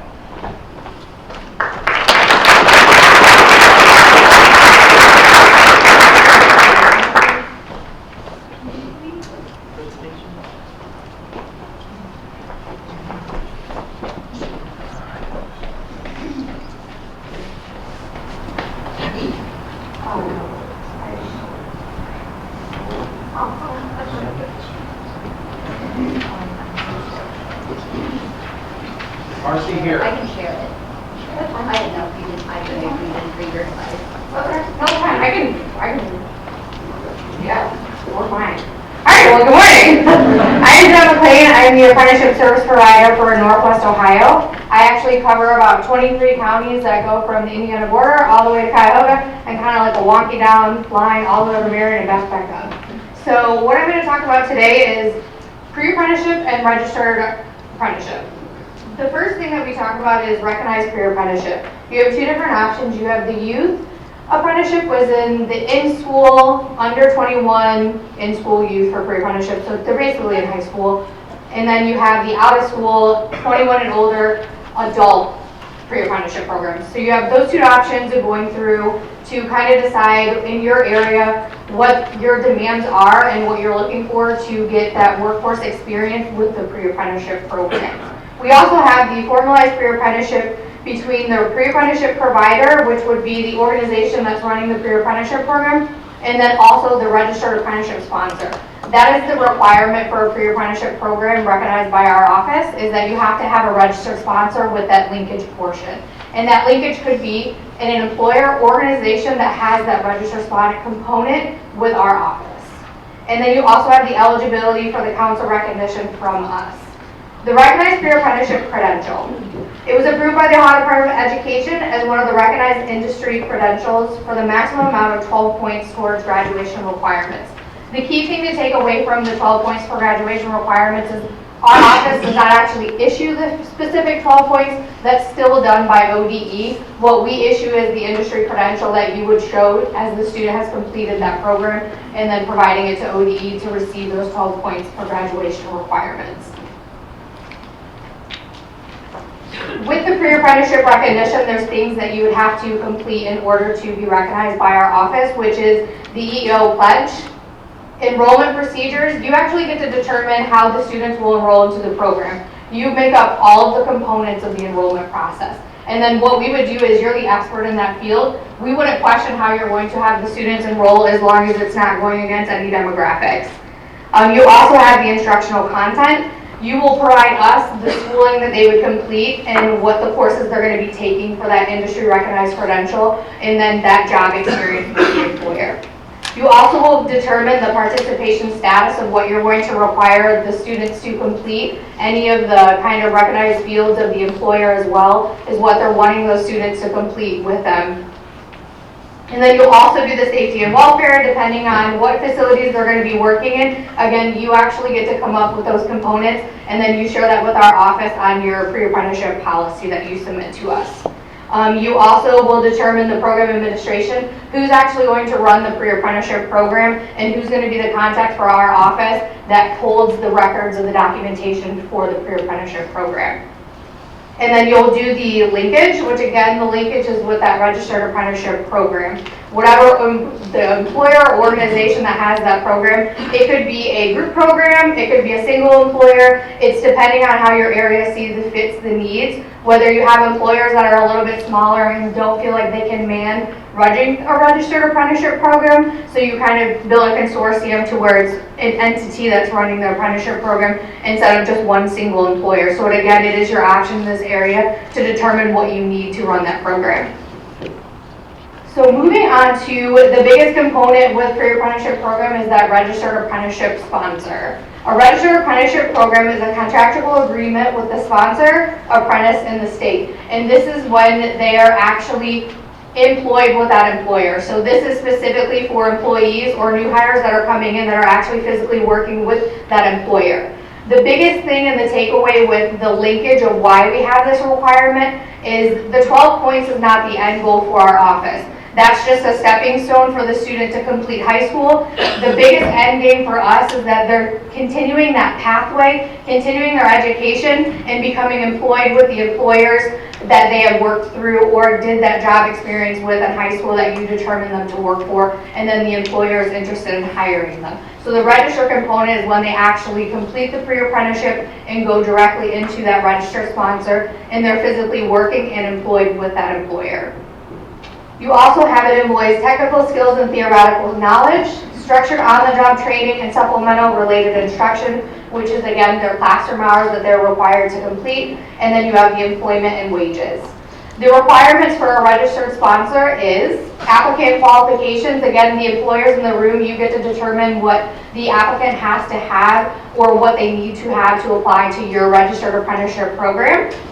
You also get to determine the apprentice selection process. So you get to determine how you're going to actually select those apprentices that apply to the program, whether it be a direct entry, whether it be you're taking a skills assessment and the highest score, whether you're taking skilled work experience as one of the highest components. It's completely up to you, and then what I would do is help you work through those selections and get that drafted up to complete a registered apprenticeship program. You have the affirmative action plan, and don't be scared by affirmative action. It's not the crazy federal guidelines that we require. What we're interested in doing for your affirmative action plan is looking at your company's recruitment efforts and what you're doing to get females and minorities into the workforce regarding the labor market area that you're physically in. So it's not the crazy one. You really just identify what you're utilizing as kind of like higher recruitments, or even when you're doing things internally. Do you have your EEO guidelines posted somewhere in the facility? Do they get it in a handbook? Do you work with the local schools in the area? Do you work with the Ohio Means Job Center in your area for oncoming jobs that are available? It's anything that you come up with. It seems like it's a huge thing when you get the list of requirements, but you really are just notifying us what you do with your office. And as long as you have a good faith effort, we would never question what you're doing for your recruitment efforts in your facility. And then you also have the journey person to apprentice ratio. This is when the apprentice is working with that mentor in your facility. So it's depending on that skilled worker that you identify for your facility that apprentice is directly linked with working, or able to go to that person and ask questions. And for the employees in the rooms, this isn't like a 24-hour babysitting job that they're glued to their hip and they have to be with them 24 hours a day, but it is someone that's skilled with the knowledge that you want them to gravitate from, but also that they can go directly to them for help, and it's just that one-on-one relationship that you're wanting them to gravitate for your employer. You also have the employment and wages. We would never question what you're paying your employees as long as it's above minimum wage. We don't come in and tell you that you have to pay them a certain dollar amount. The only requirement is that an apprentice wages must increase at least once a year during the duration of their apprenticeship program. Now you may think about that as you have a wage scale that's set for an entry-level wage position. So you may have employees that are interested in going into your registered apprenticeship program, and they may already be making above that dollar amount. You're thinking, oh man, I'm going to demote them, they have to go back to this base dollar rate and work their way up. That's not the case. They can continue making the same wage rate that they're making and continuing on going through that registered apprenticeship program. And then you also have the structured on-the-job training that we're going to talk about next. The on-the-job training is the skill sets that the apprentice will be doing at your facility and working during their 8-hour, 9-hour, 10-hour days, whatever schedule that you have them set at. So it's determining on what you feel like that occupation that they're going to be completing. You give us that skill set. We have examples that we can provide to you with occupations that show the time length of what the occupation looks like, but it is moldable and flexible to your facility. So you determine that. We're not going to question it because you're the expert in that field. As long as they're not sweeping the floor for 8 hours a day, we're not going to question what the job tasks that you have set forth for their on-the-job training. The training is provided by the skilled mentors. Every program has a minimum of at least 2,000 hours, so depending on what kind of occupation that you're looking for, we have any from 2,000 hours all the way up to a 5-year program, which is equal to 10,000 hours. The minimum hours are dictated per occupation by national industry standards, and then you also, again, have that wage progression schedules that you'll hear us talk about all the time because the wage progression is something that is set forth by the hours of the program that you install. The next component is the related instruction. In 2014, we changed our state regulations to where now every employer is to be working in conjunction or collaborated with the University System of Ohio. And this isn't a form of penalization that we put on employers saying you have to go through the USO, this is what you're required to do. We're thinking of it as your employees and getting that credential and being able to, 10, 20 years later on, still being able to obtain those documents. Because what we're seeing now is we're having employers and then employees that have been with a company 6 years, 10 years, 30 years, and they left. They call us looking for documentation. Those documents are not sent to our office, so we do not have them. The employer is the one that's the record holding office, and the employers are only mandated to keep those records for 5 years.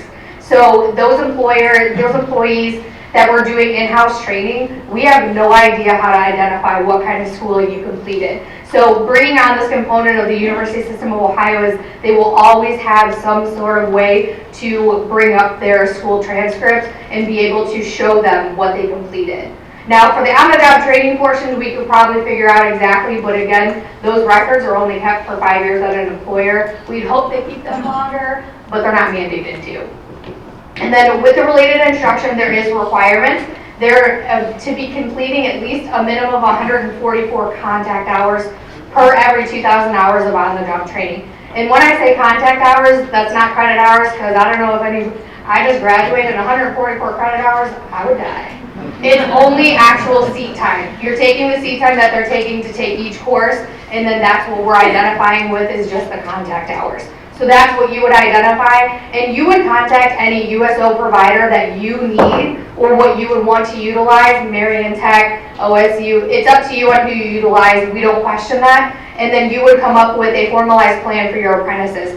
We also do not require degree requirements. We don't come in and say that they have to complete an associate's degree. They have to complete a bachelor's degree. That's your choice as the employer of what type of schooling you feel that they're going to need to complete the occupation that you've hired them to do. So again, it's completely up to you and moldable and flexible to you. We have a lot of employers that pay 75% of the apprentices' schooling wages. So you have to think about that. It's up to you on how you do that. We also don't mandate that you pay for their schooling. But again, 75% of our employers pay for the apprentices' schooling because they feel valued.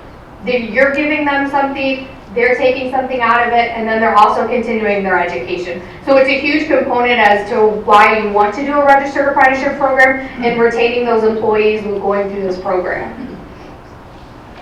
So we have the two equal components. You have the on-the-job training and then you have the related instruction.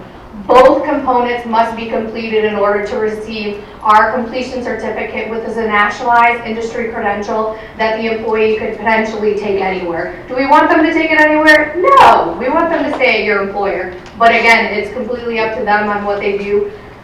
We always talk about with employers and they always question, well, why do we want to do this? We're going to lose our employees. We don't want to give them this credential because they can again take it anywhere they want to and leave our company for better pay. What I in return say is that, what if they stay though? You have employees that are no matter what looking for the dollar sign and they're going to leave no matter what. There's no way to control them from leaving. There's no way to keep them to stay. My response is always, you need to think about the ones that are going to stay. Because the majority of them will stay because they feel valued. You're giving them something back. You're giving them something for their time. They're getting progressive wage schedule increases. You're paying for their schooling potentially, but you're giving them something. They're feeling valued and they're learning more with their education. They're becoming a better employee for your company. I always think about the positive. I don't think about that person that's going to leave because, again, they're going to leave, and they're not going to stop. There's no way around that. But that's what I always wanted kind of reiterate to employers, to always think on the retrospect of them, what if they're going to stay though? Because most of them do stay once they go through a registered apprenticeship program because they feel valued.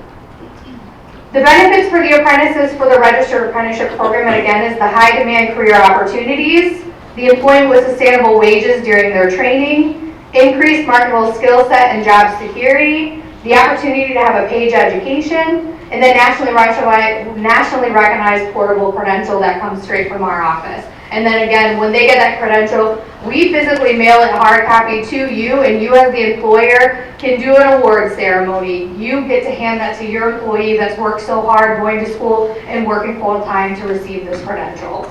The benefits for the employers is the reduced employee recruitment costs, establish a pipeline of skilled workers. You're going to go through and have these apprentices, and depending on how you hire them, or if you're bringing from the inside only, or you're bringing from the outside, you're going to always be able to have that opportunity to give someone that's skilled that you're losing.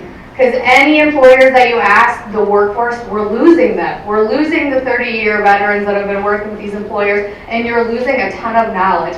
But why not start that now and hire someone in and train them with those employees before they leave, so you have some of the knowledge that's being rubbed off on them. So it's always bringing them in and being able to establish that pipeline of skilled workers. It's a customer marketing tool. Your employer name or consortium would be listed on our website depending on how you're going to hire those apprentices. And then you'll be able to have that as a free marketing on our website when people are looking for job opportunities.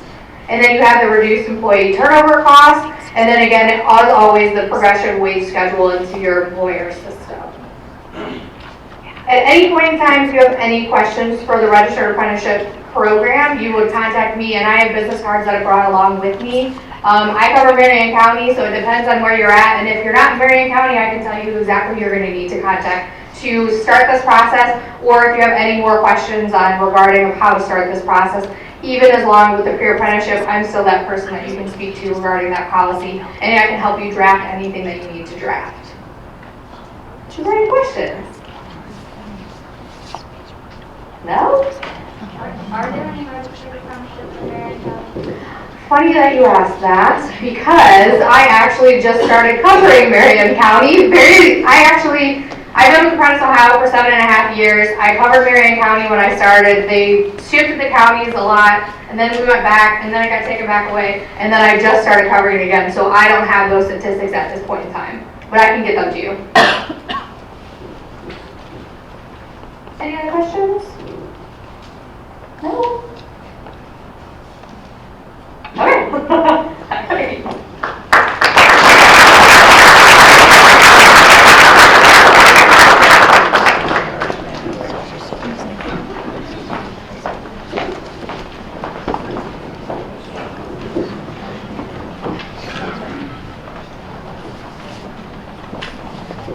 Next, I have the pleasure to bring up our business partners in MAWAC.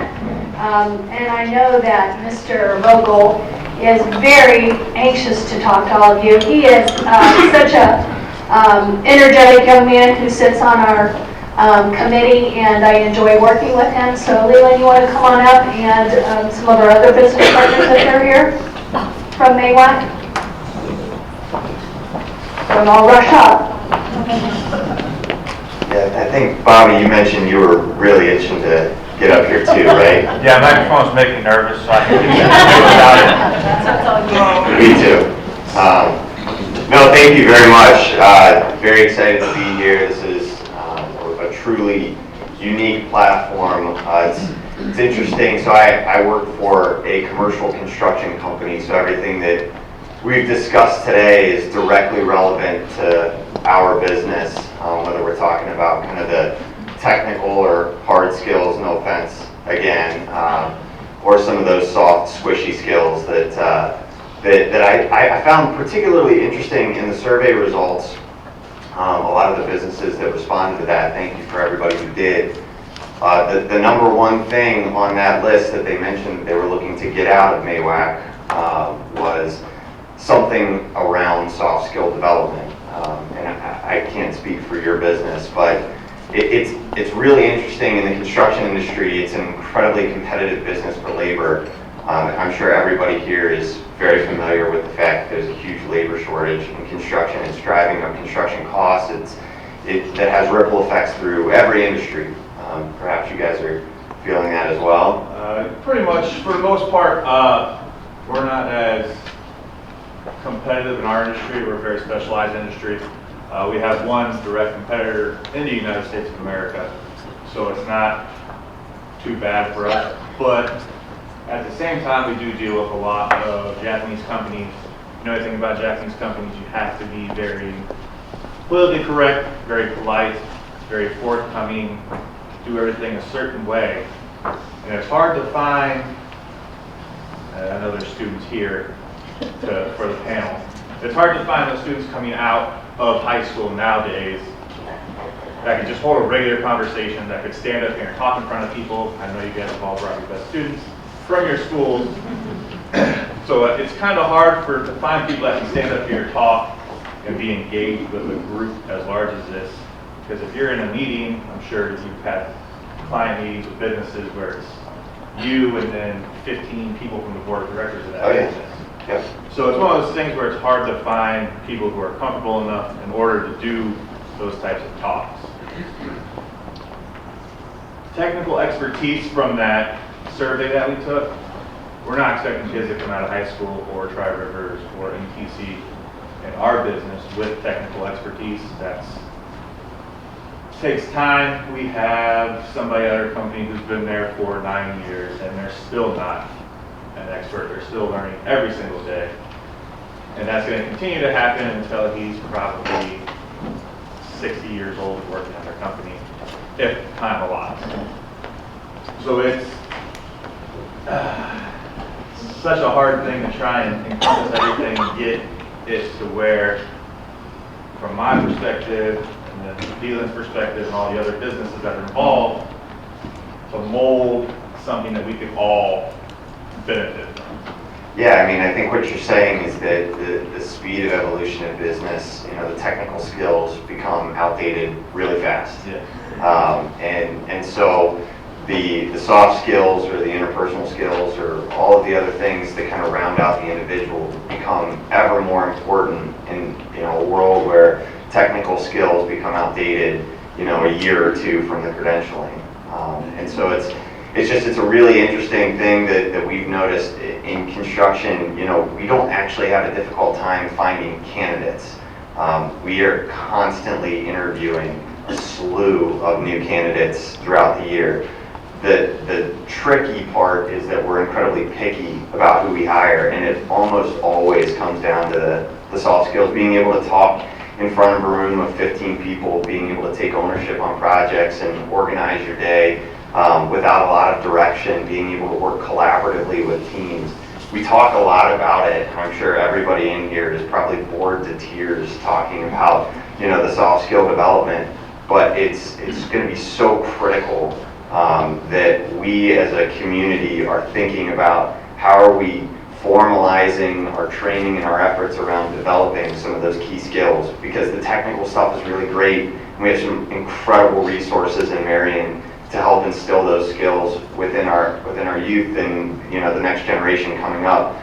The biggest challenge is then how do we actually prepare them on kind of the softer side, and I think that's a really unique opportunity for this group of people who make up MAWAC and everybody in this room who's curious about kind of the future workforce to take a stand in. So I'm excited to be a part of it. Bobby's excited to be a part of it. It's a truly unique thing. I spend time in other counties, around central Ohio.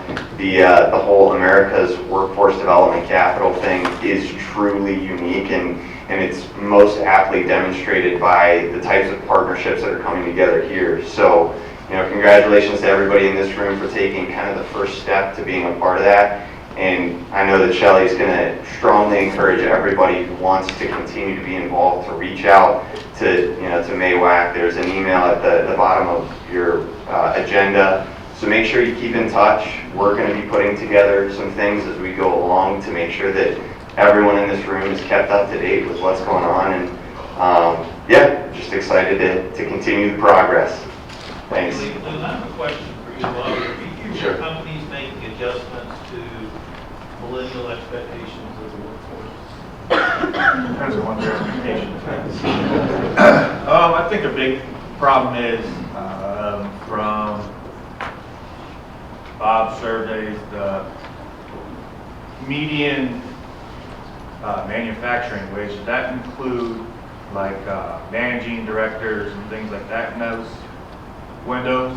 It depends on which one you're looking at. The one I had with the median wage was production occupations only. The other was management or occupations in any industrial kind of thing. Okay. So the one that was $15, $16 an hour, that was just production occupations. Okay.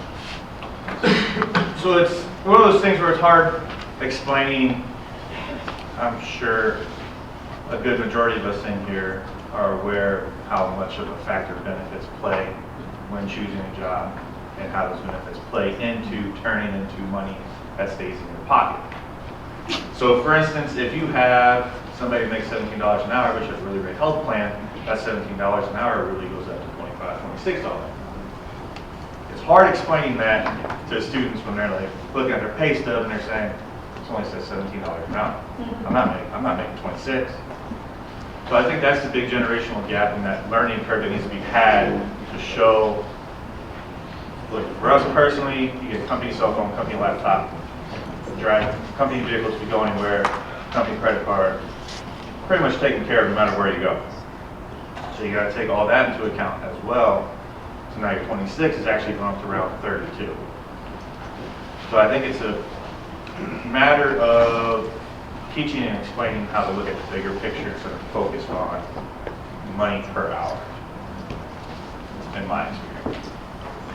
Yeah, I think the total compensation is really interesting. You all might not be able to tell by looking at me, but I am actually one of those dreaded millennials. So, we've invaded.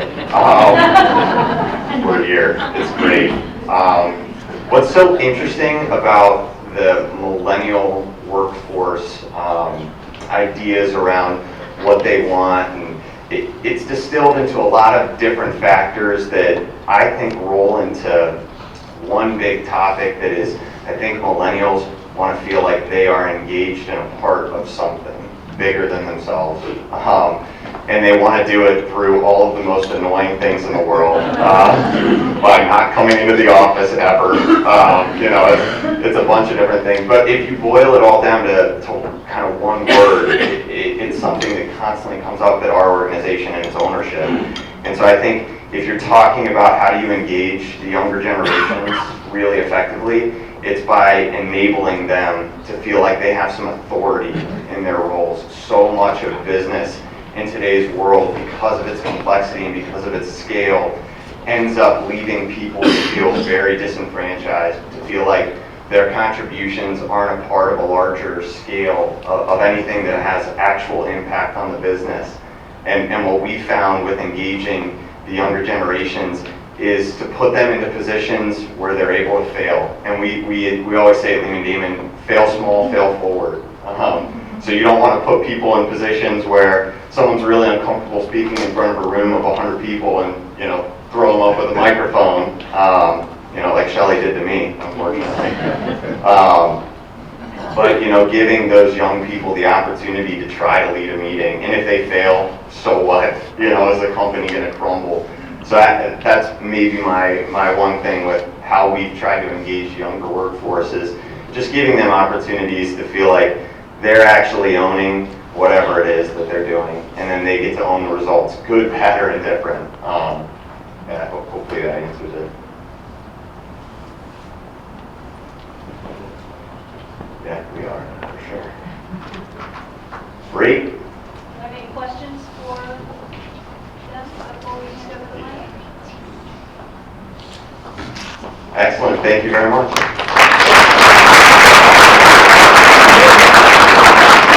And I bet you can tell I am not a millennial. I'm in the over 55 group, but still going strong and loving every bit of the new educational and business side that I'm in. Like I said before, I'm now seeing things through multiple lenses, not just the educational side, and it's refreshing. But keeping on with our agenda here, let's bring up Mr. Spielman from Tri-Rivers.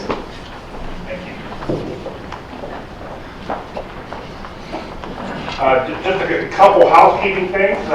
We brought up Tech Cred earlier. Tad Dowse is our administrator in charge of our Tech Cred program. Holly Rainey helps facilitate that and take those calls. If you are interested, we have a video we can help you.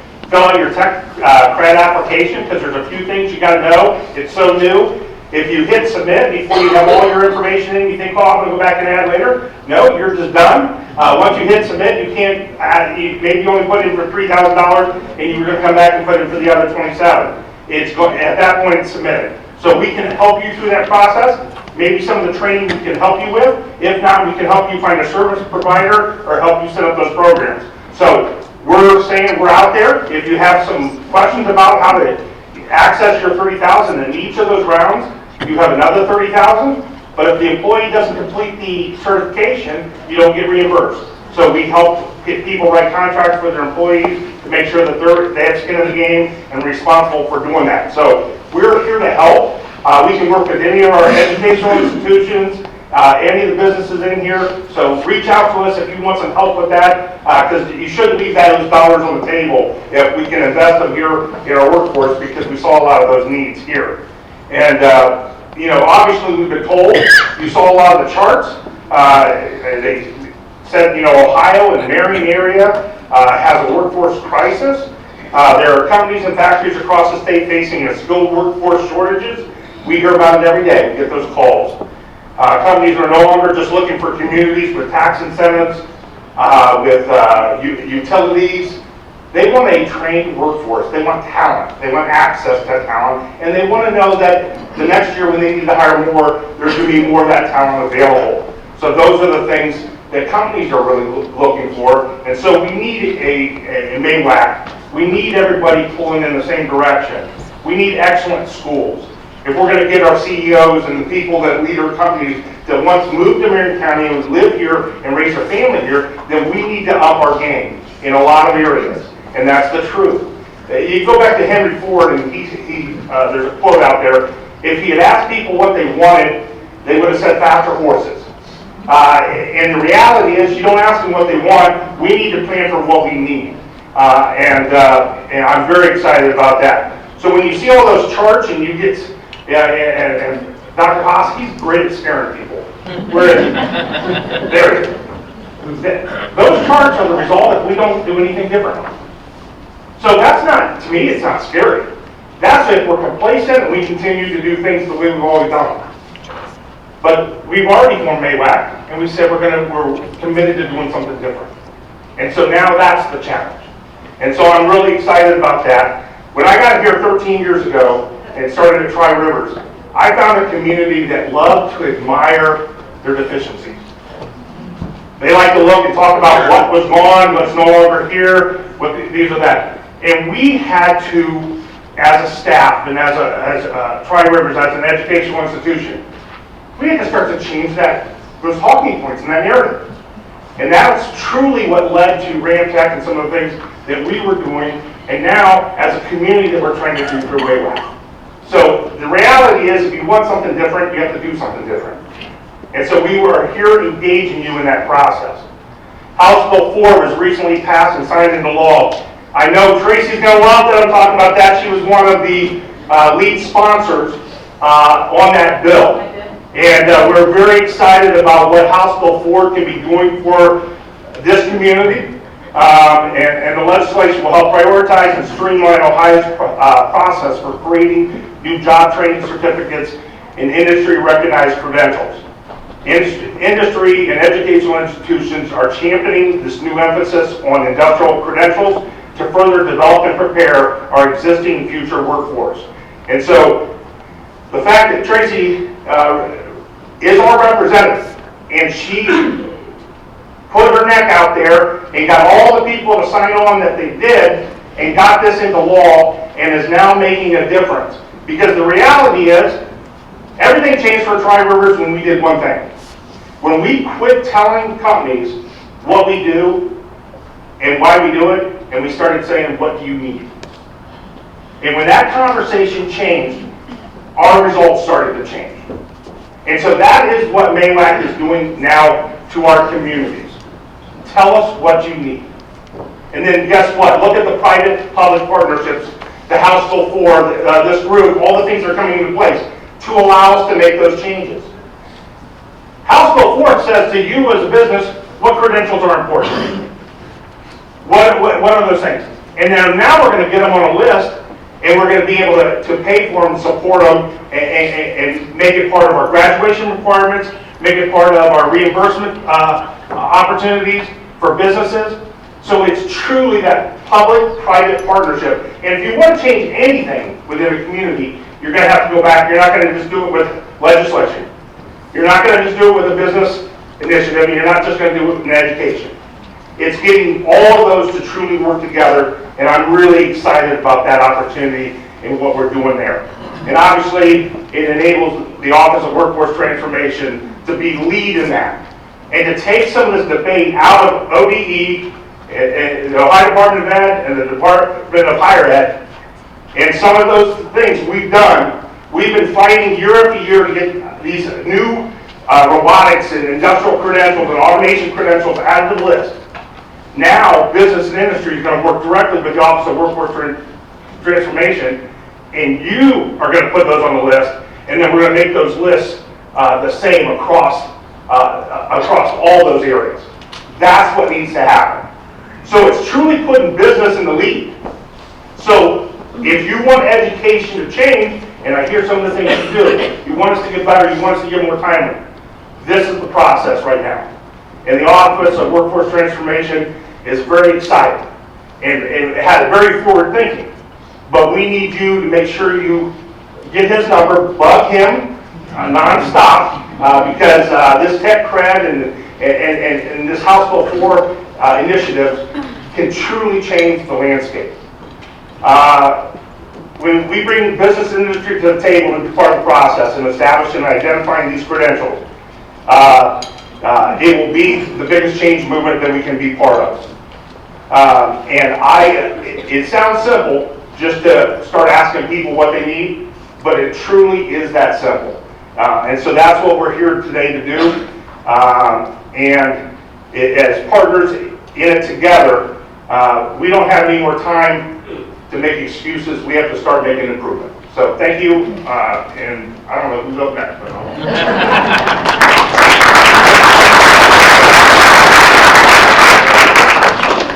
Hi, my name is Jennifer Adams, and I have the privilege of being the superintendent for Pleasant Local Schools. And today I have the honor to represent all of the schools in Marion County and just talk about what the MAWAC has done for us and what it means for local schools. Like what Chuck was saying with Bob, oh my goodness, as you look at those numbers, it can seem overwhelming. But as I sat here today, I thought, okay, exactly what Chuck said. We're not admiring this problem. We've already put something in place to make changes, to start being prepared and be proactive in what we're going to do. I'm excited about what it's done for schools, and that's kind of what I wanted to talk about. The collaboration that exists. I've been in education for over 3 decades now, and I've not seen this level of collaboration between business and schools. The opportunity to sit down and talk about what the businesses need and have the opportunity to go back and talk with our principals at our buildings and try and make changes that will affect and improve our county has been fantastic. We have 2 grants, actually more than that, we have 3 or 4 grants that we've been able to secure as a county. And so for the first time, all of the schools in Marion are working together. We have a middle school design team, we have a high school design team, and those design teams are going back and creating career pathways within their schools to be able to provide you with the workforce that you need. We're also, for the first time, When the state changed the requirements for graduation, our counselors got together from all of Marion County and sat down and said, okay, if we're going to have a job readiness seal and we're going to have other credentials, let's make sure that those seals are consistent and those credentials are consistent on that graduation requirement across the county.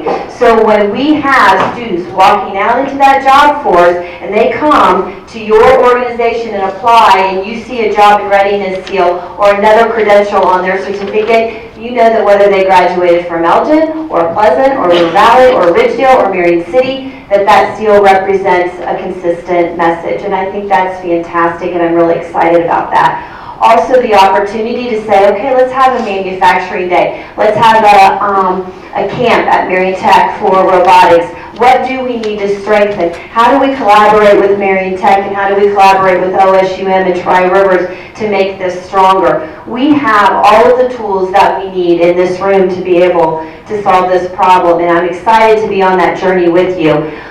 For me, face-to-face is always really nice, and so today we have some of our principals and counselors in the room, and obviously they are extremely busy. They are foot on the ground, and not everybody can be here. But if you are a principal or a counselor from one of our schools, would you please stand? And I'm going to ask you to say your name and where you're from so that the businesses can put a name with a face. So please stand. You want to start, Don? Sure. Don Lee, River Valley Middle School Principal. Mike Davis, River Valley High School Assistant Principal. Steve Ringer, Pleasant High School Principal. Mickey Malcolm, Pleasant Middle School Principal. Sorry, go ahead, Chad. John Cunningham, Elgin High School Principal. Chris Sauce, Tri-Rivers Career Center Principal. Tad Dowse, Director of Innovation at Tri-Rivers Career Center. Greg Rossman, Ridgedale High School Principal.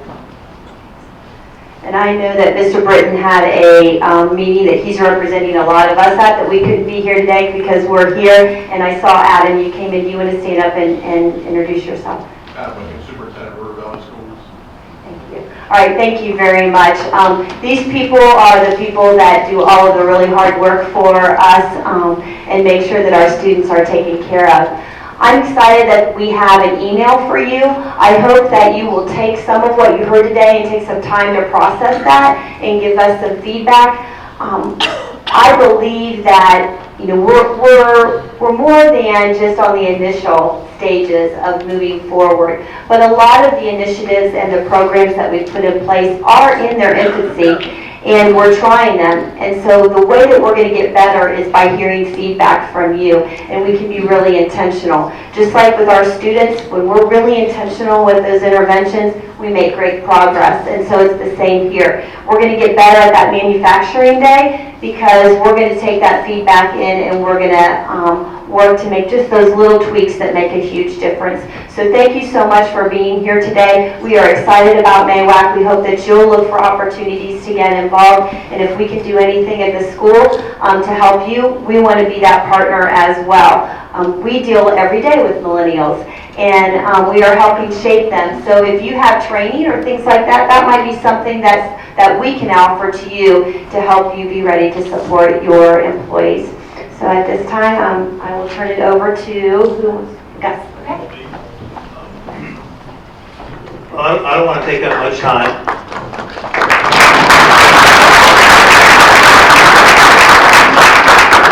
I want to point out we have a workforce team that's happy to meet with any company that has questions or want to learn current trends. It's kind of led by Roxanne Summerlot and her team. There's a group that's on that team. I just want to recognize there's a couple of people from the military here. I want to thank you for your service. There's also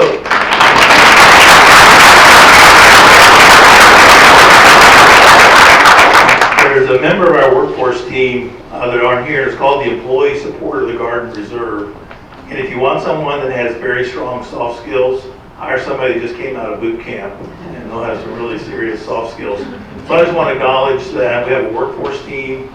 As I said earlier, I think they're some of the best people in Ohio and probably the nation in working with your company to make sure you're familiar with current trends and what the workforce expects to attract the best employees. So, Somebody next. I am. Oh, okay.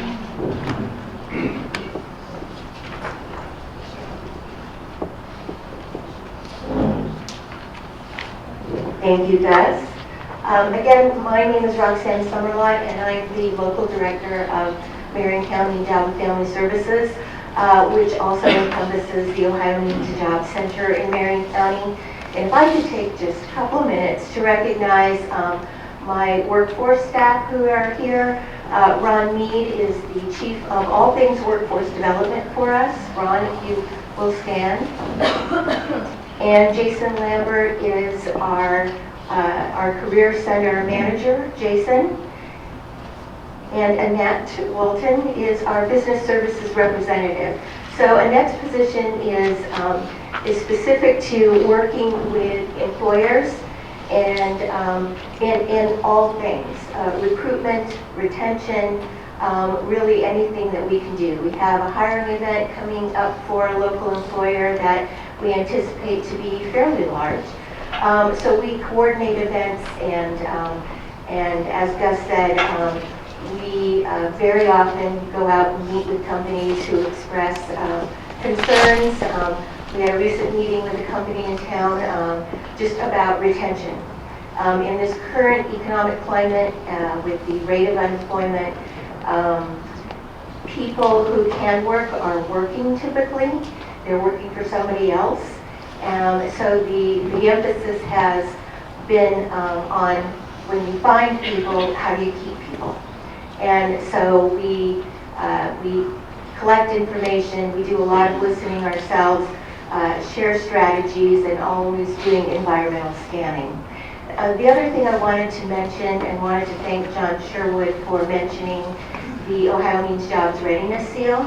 I remember talking with Senator Bill Beagle when that seal was sort of a thought and included in Senate Bill 3 in 2017, I think. But 2018 was the first year that high school graduates could earn and have that seal actually printed on their diploma and transcript.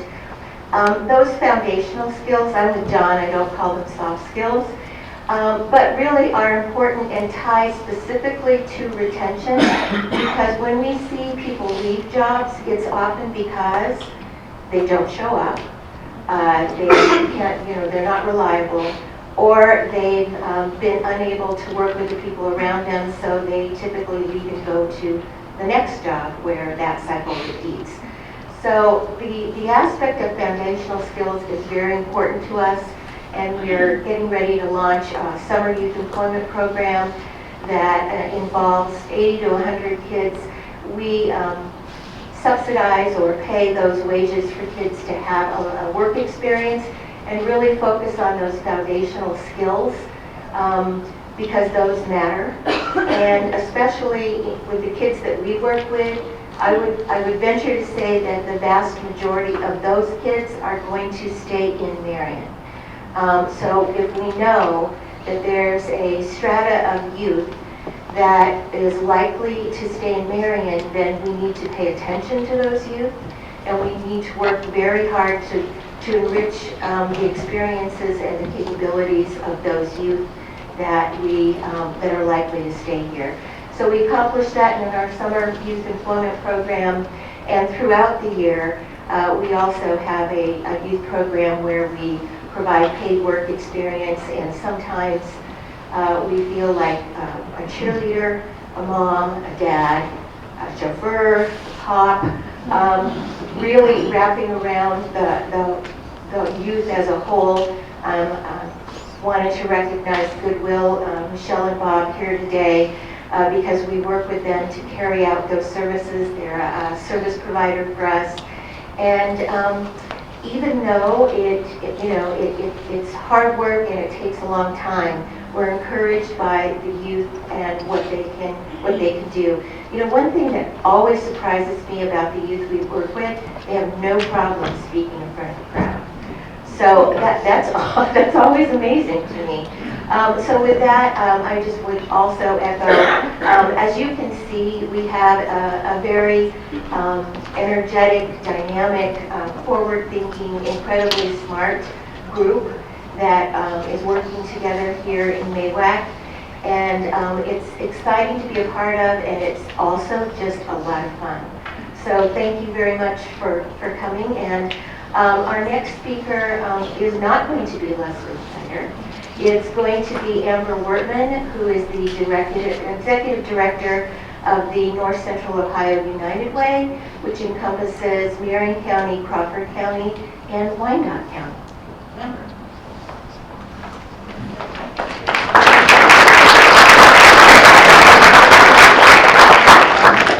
Okay, well, yes, I am not Leslie, but I appreciate the opportunity to say a few words. Leslie is here today. She's our Resource Development Director, and actually was on the planning committee for this event and really was the catalyst to bring a symposium here. So we appreciate Leslie and all the work she does with United Way. And as I've been taking things in and listening, this is not on my speech, I'm 37 years old and I'm a millennial. Okay, and I just want to point out, all these folks up here, they probably get tired of being lumped in with millennial because they're actually Generation Z, okay? So we have a whole new wonderful group of people that are millennials.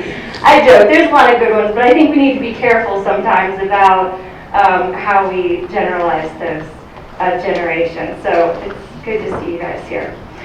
Okay, so at United Way of Marion County, our bold goals are the community's vision for making everyone stronger and everyone who calls Marion home. The bold goals challenge the programs and our partners that we support to tackle root causes of the problems faced in the community. So we do have a goal of workforce development that recognizes that we can enhance Marion County's economic stability by focusing on people. Young people who are new to the workforce, such as what Roxanne mentioned, and people who are unemployed or underemployed, and people who are struggling financially. You know, a lot of the data and statistics we see, we do have some high levels of poverty here in Marion, and so those are the things that our partners are trying to address. United Way of Marion County funds programs for students that provide mentorship, guidance for early college prep. So Gear Up, I think I saw, is Kelly here? Kelly Garrett back there runs the Gear Up at Marion City Schools, and they do a lot with college prep, so great program there. Also other leadership experiences. We fund job readiness training programs, and Roxanne stole my thunder, but I was also going to mention Goodwill is a great partner, so Michelle and certainly Bob do a lot with the job readiness and other you know, I also don't call them soft skills. I heard a speaker say once that it actually should be called essential skills because there's nothing soft about some of the things we're talking about. So maybe essential skills is good for the future. We also have a really great partner in the workforce development and financial stability in Marion Matters. So I see Heidi and Natalie are here today. So they run the Getting Ahead program, and specifically structured to provide people whose lives have been impacted by poverty and to use their experiences as first steps to self-sufficiency. Marion Matters, of course, also runs the Employer Resource Network, and Natalie's in charge of that now, and that goal is to help businesses improve employee retention and relations between management, and that employees remain employed for the long term. So I highly encourage you, if you're a business who has not heard about the Employer Resource Network, wave your hands again. See Natalie and Heidi there. They're also great funded partners of ours. So we're very excited to be a part of MAWAC.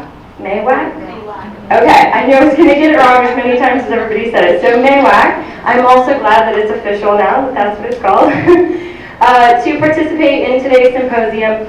And also, we believe by focusing on these bold goals, people in Marion County can build strong, sustainable lives. We can have a sustainable workforce that can grow and succeed and see the business economy of our community succeed as well. So if you do not, this isn't in the prepared words here, but if you currently do not run a United Way campaign at your business, we could not help to fund all these wonderful people that I just mentioned without some resources. So But we have a lot of big, bold goals to tackle, and unfortunately, it doesn't, our volunteers are great, but there's a lot of work to do that also takes some funds to get behind. So if we want a strong local program and meeting these goals, we also have to put our money behind it as well. So see Leslie if you'd like to run a campaign.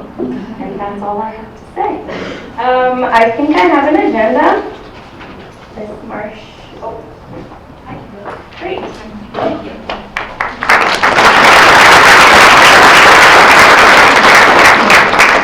Next, I have the privilege to introduce Mrs. Marcia Pitts. Marcia and I, we have grants through the MAWAC, applied for some grants. I run the middle school grant for career explorations, and she runs the high school grant for career pathways. And she is doing a fabulous job with our high school administrators, and we're in the middle of the process of working with our middle school administrators. And one of these days we're actually going to get together, I hope, to make sure that we're aligning those explorations and pathways so that we can make a bigger connection out into the workforce as well. But right now, Marcia, would you like to come up and introduce some of our students?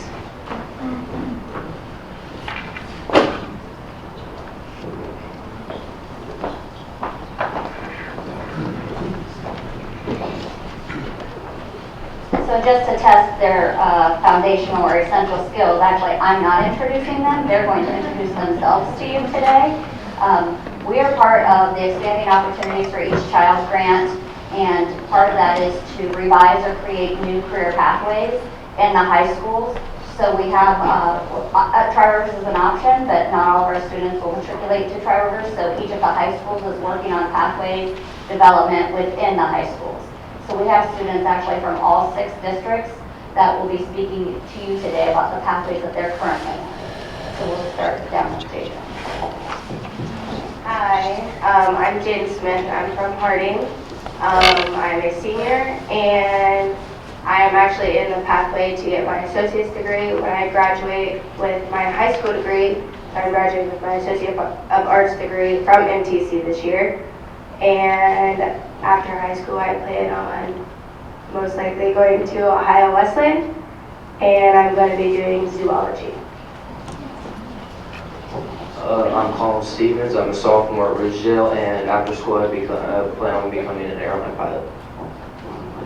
I'm Max Russell from Tri-Rivers at Ramtech, and I plan on joining the workforce directly after high school through the Ramtech education that Tri-Rivers has provided me. I'm Rachel Harbaugh. I'm a senior at Pleasant High School, and next year I will be attending Ohio Northern University, and I'll be in their AV College of Pharmacy. I'm Lily Wagner. I'm a junior at River Valley, and my plan is to go to LSU and go into ag education. My name is Heather Swartz. My pathway is ag business, and next year I plan to go to OSU ATI. My name is Luke Farrell. I'm in the engineering pathway, and I plan to attend Texas Christian University for electrical engineering. All right, so you've all answered your E, basically that was the first question. The second would be, how well prepared do you feel with what you're hearing everyone speak about soft skills or foundational skills, essential skills? How well prepared do you feel for those skills as well as technical skills for the workforce or going on into enrollment? I feel that Elgin's prepared us pretty well through soft skills. We do a lot of teamwork and just working together with our classmates. We do a lot of group work, and I have a lot of leadership skills because I'm the student council president and I'm an NHS. So I feel that Elgin's prepared me pretty well. And I've taken computer classes and a lot of engineering classes to prepare for technical skills. So I'm involved in our school's FFA chapter. I'm currently the vice president. So here we're able to do leadership skills. We work a lot with communication and teamwork. And I know our school recently implemented the Lean Six Sigma course. I'm not taking it because my schedule is a little full, but I know it helps out a lot of the seniors. I'm also an FFA at River Valley. I'm the secretary there. So I feel like River Valley has done a great job of helping us prepare for the real world with communication skills, job interview skills, and public speaking skills. At Pleasant, I'm involved in the Teen Institute program. I'm actually on youth board, and I've been involved since my freshman year. So I go to all the camps that they provide me, and I've learned a lot of leadership skills from TI. I'm also involved in our student council, so I plan a lot of events for our high school. And then also, I've taken a lot of college classes. I'm in anatomy and physiology, and I've taken med term and like human diseases, so that helps me with my technical skills. Obviously, I'm going into the medical field. So I think Pleasant has very well prepared me for my next step in my life. Tri-Rivers does a great job of preparing people for the next step in their life. There's lots of programs you can do, one of which that I'm involved in is the Ambassador Club, which is where students choose to be a part of it, and that prepares us in, we're the ones that give tours to the local schools that come to visit Tri-Rivers.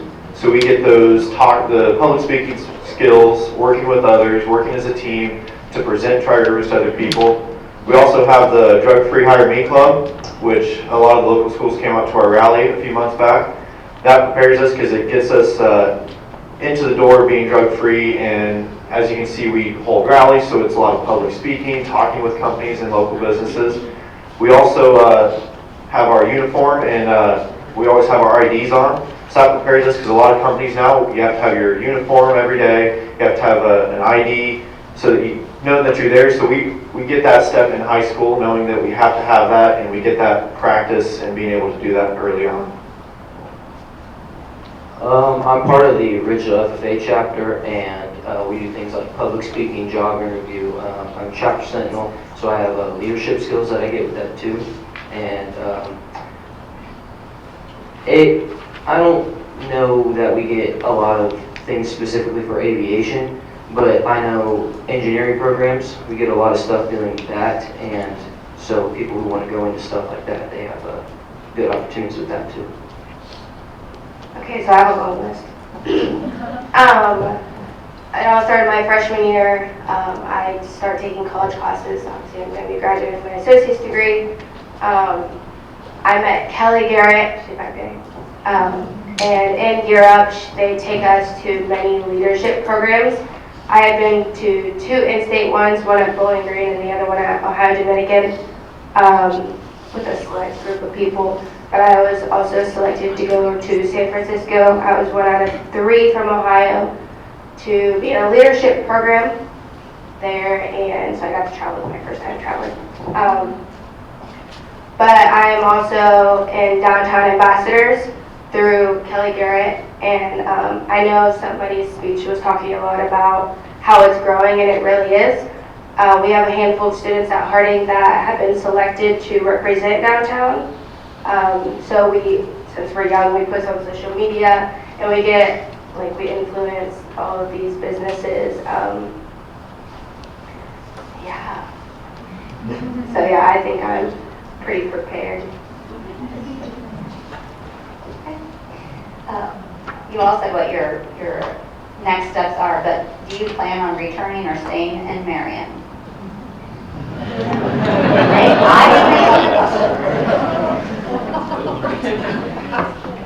I know that everybody wants us to, but I probably will not. Zoology is something that I really want to pursue, and it does involve a lot of traveling, and I'm a free spirit, so I'm going to go wherever that takes me. I do respect everybody who really is trying in Marion, and I see it growing. I have 2 younger sisters, and they're going to be growing up here. Yeah, I probably stay. I don't think I would be staying either because of the limited aviation opportunities in Marion, but I think everything that you guys are doing is good for the people who are staying. I would like to stay in Marion. Given the rich past Marion has in industry, there's a big future for robotic automation, specifically in Marion with all the different companies. At Ramtech, we actually participate with local companies such as Whirlpool and Silverline. We do projects through them where we take a part on their line and we add the robotic manufacturing and the automation to it, which is one thing that I'm involved in now with Silverline. We're taking part of their line and collaborating with a robot. And so I'd love to stay at Marion, introduce that automation manufacturing that Marion has, and kind of put it in the next step forward for the future generations. My plan as of now is to stay in Marion. The program that I'm in at Ohio and Northern will take me 6 years, and then I plan to come back. I've grown up, born and raised in Marion, Ohio, so I want to come back. I've met with Amanda Steyer. She's the head of pharmacy at Marion General, and I've decided that after my 6 years I want to work at Marion General. I've job shadowed there a couple times. There's also other opportunities in a community base, so I could work at Kroger or Rite Aid. I could pretty much work wherever, so my plan is to come back to Marion and work. My plan is also to come back to Marion. I'm kind of a homebody, so I want to stay home. If I find a job opportunity, I will definitely stay in Marion. Well, I hope to stay in Marion. Since I grew up on a farm, my family has a lot of land around here. So hopefully I can continue that family business someday, but it all depends on internships and job opportunities. I'm not sure if I'll stay in Marion yet, especially with wanting to go to college in Texas. But I know there's a lot of good opportunities around here for engineering in and around Marion, so it's a good possibility that I will return to Marion. What are we missing, like as far as when you're thinking of your schooling, what's missing in your preparation, and how can we support you, or even the employers? Something that I think is missing is, especially for high school seniors, is having the opportunity to have internships while staying at your high school and not going to Tri-Rivers. Like having a couple days a week you could go and work a job and get experience in a job, and then a couple days a week staying at school and just doing your schoolwork. I think that'd be an interesting opportunity to try. Where's Jeanette, because isn't that pre-apprenticeship? Right.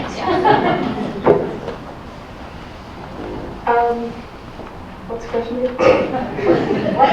What are we missing? Like what could we do in the education systems or even as the employers to help in your search? I think we really just need some more partnerships. I know we bring in a lot of colleges and businesses for our special days, but it would be nice if the businesses came to us and brought us like information about it. I think partnerships would be the big thing. I think we need to add classes on like how to pay taxes and how to do real world stuff, because honestly, like a lot of us probably don't know anything like that. And so going out into the real world, we really don't know how to do that until we get out into it. So preparing us for that, I think, is a huge thing that we should start to add. So understanding the benefits packages too, like what that means to have your health care covered. Yeah, I also agree with her, but what I was really missing is what job I wanted to do. So I didn't decide until this past summer that I wanted to be a pharmacist, and I didn't really know many opportunities. I think that if we start maybe a little earlier with all the job opportunities and letting people know all of the opportunities out there, like I knew I wanted to go into the medical field, but I didn't know directly that I wanted to be in pharmacy. So after, I talked with my mom and I talked to Amanda Steyer, then I decided, but I think if it started in the school more, with all the opportunities we do have, maybe some more connections, that would be really helpful for students.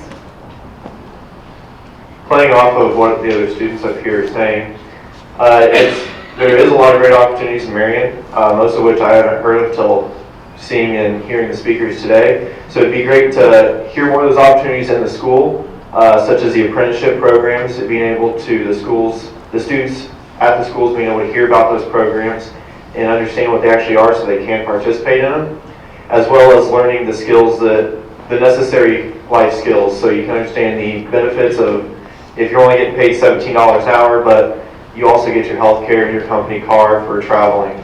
Understanding that and having those skills that you need in life, not just being able to have a conversation or show up to work every day, but also at your home life being able to figure out your taxes and understand your mortgage and all the confusing stuff that students don't know what that means. So with aviation, it would be a bit more difficult, I think, with certain things, but I think programs, it would be good to introduce what it is, and especially since there's a pilot shortage right now, what it is, how to do it, things, maybe like a job shadowing, something like that.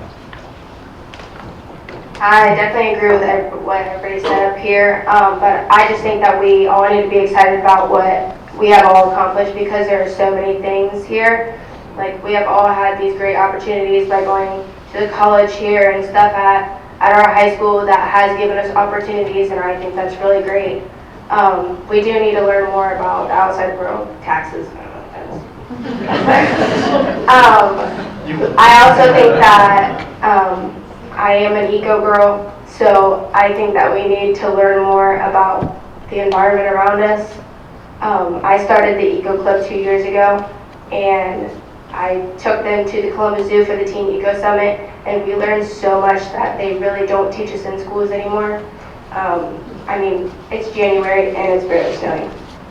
And I don't know if other people think it's a problem, but I do, so I really believe that's one thing that's top of my list that I think that we should focus more on. I want to thank all the principals in the room too for allowing us to have the students up here today and to hear about what is going on in our high schools. But as part of the grants, like what Shelley's working on in the middle school and what we're working on in the high school, is actually addressing a lot of the things that you're saying that are needed and what the employers out there are saying they're needing. That's part of what MAWAC is doing. We're listening to the contributions of what the employers are asking for and what students say they feel like they need to be prepared. So thank you for sharing your journeys with us, and thank you to the principals for bringing them from the districts. Oh, sorry.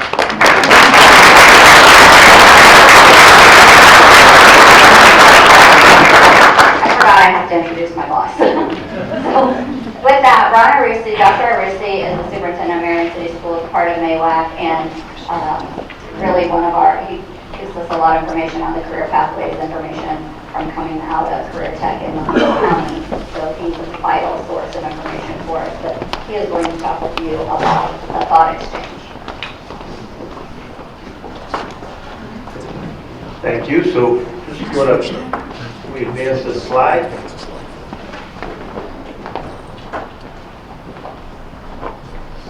Oh, there we go.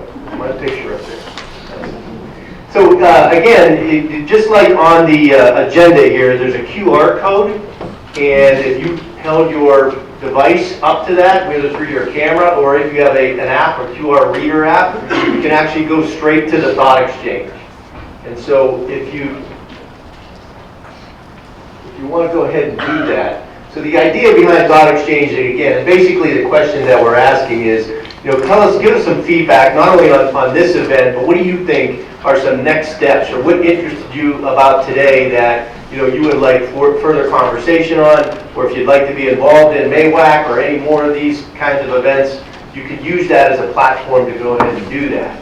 Once you go and enter your thought in there, the next part of the platform will take you to a part of it. It's called the star part, and you can actually look at everybody's comments, and if you agree with them and you think that's a really good comment, you can give it a 5-star. If you don't really like the comment, give it a 1-star.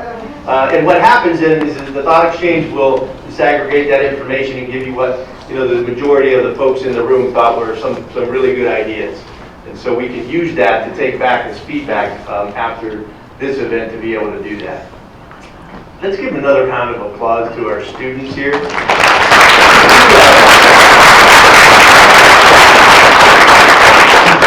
If we ever doubt that there's talent in Marion County from our school districts, I hope this was a great example and just a small sample of what our students are capable of here in Marion County.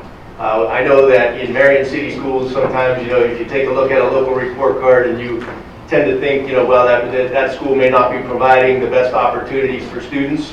We're working hard every day to increase the amount of students that we have that are sitting here and to give them every opportunity to be able to do so. While you're going through the thought exchange there, I just want to reiterate what Chuck said a little bit about changing our thought process in how we're preparing students from a K-12 perspective for the workforce. Since probably the year 2000, when No Child Left Behind legislation came out, and we had this idea that we were primarily responsible, at least in the K-12 arena, for steering most of our students that graduated towards college. And so we've spent the last 20 years or so really working on not necessarily preparing students for college, but preparing students for taking state tests. Because that's been the measure of which our success in relation to how well we're preparing students. We now know that that system has not worked. And there's a reason why we see a skills gap or a gap in the amount of available workforce to the amount of jobs there are. And so if we don't start changing the way we think, and if our policymakers don't start to understand that the current system that we're using is not providing an adequate workforce, and it's going to create some crisis level situations here. And so having conversations like this about how we can change our thought process, and how we need to give kids every opportunity to be successful when they graduate from high school. And that is not measured by how many students go to college. It's measured by how successful they are when they graduate. What tools do they have in their pockets that they can take with them to help them be successful? I can tell you in Marion City Schools, a lot of our students, we don't have a high success rate in college. But it's not because our kids aren't prepared to go to college. They are prepared to go to college. A lot of our kids struggle with life around college and the affordability of where they're going to live and where they're going to eat and transportation back and forth. And so they struggle with that. So the opportunity for us to better prepare students and give them an opportunity to get a job while they're going to school, which many of our students do, and help them self-support themselves, it may take them a little longer, but they need those types of skills and those kinds of opportunities. So these conversations that we're having today are very important for our school districts to be able to listen to what business and industry, specifically here in Marion County, but beyond as well, so that we can give our kids those opportunities. Any questions or any comments? Are we good with the, Chris, with the thought exchange? Did we go through any of the,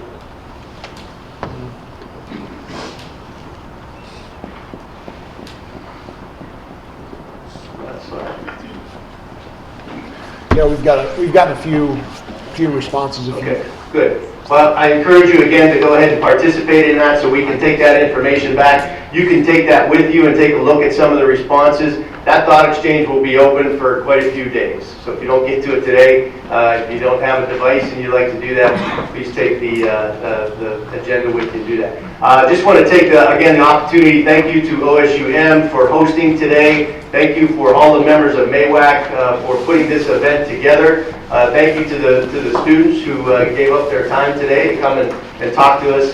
They did an outstanding job. And to the business and industry that's represented here today, I hope this was beneficial to you. I hope you walk away with some more information, and I hope you can come back to us and tell us some more information and give us some opportunities so that we can collaborate and continue to work together. Thank you. Have a great day.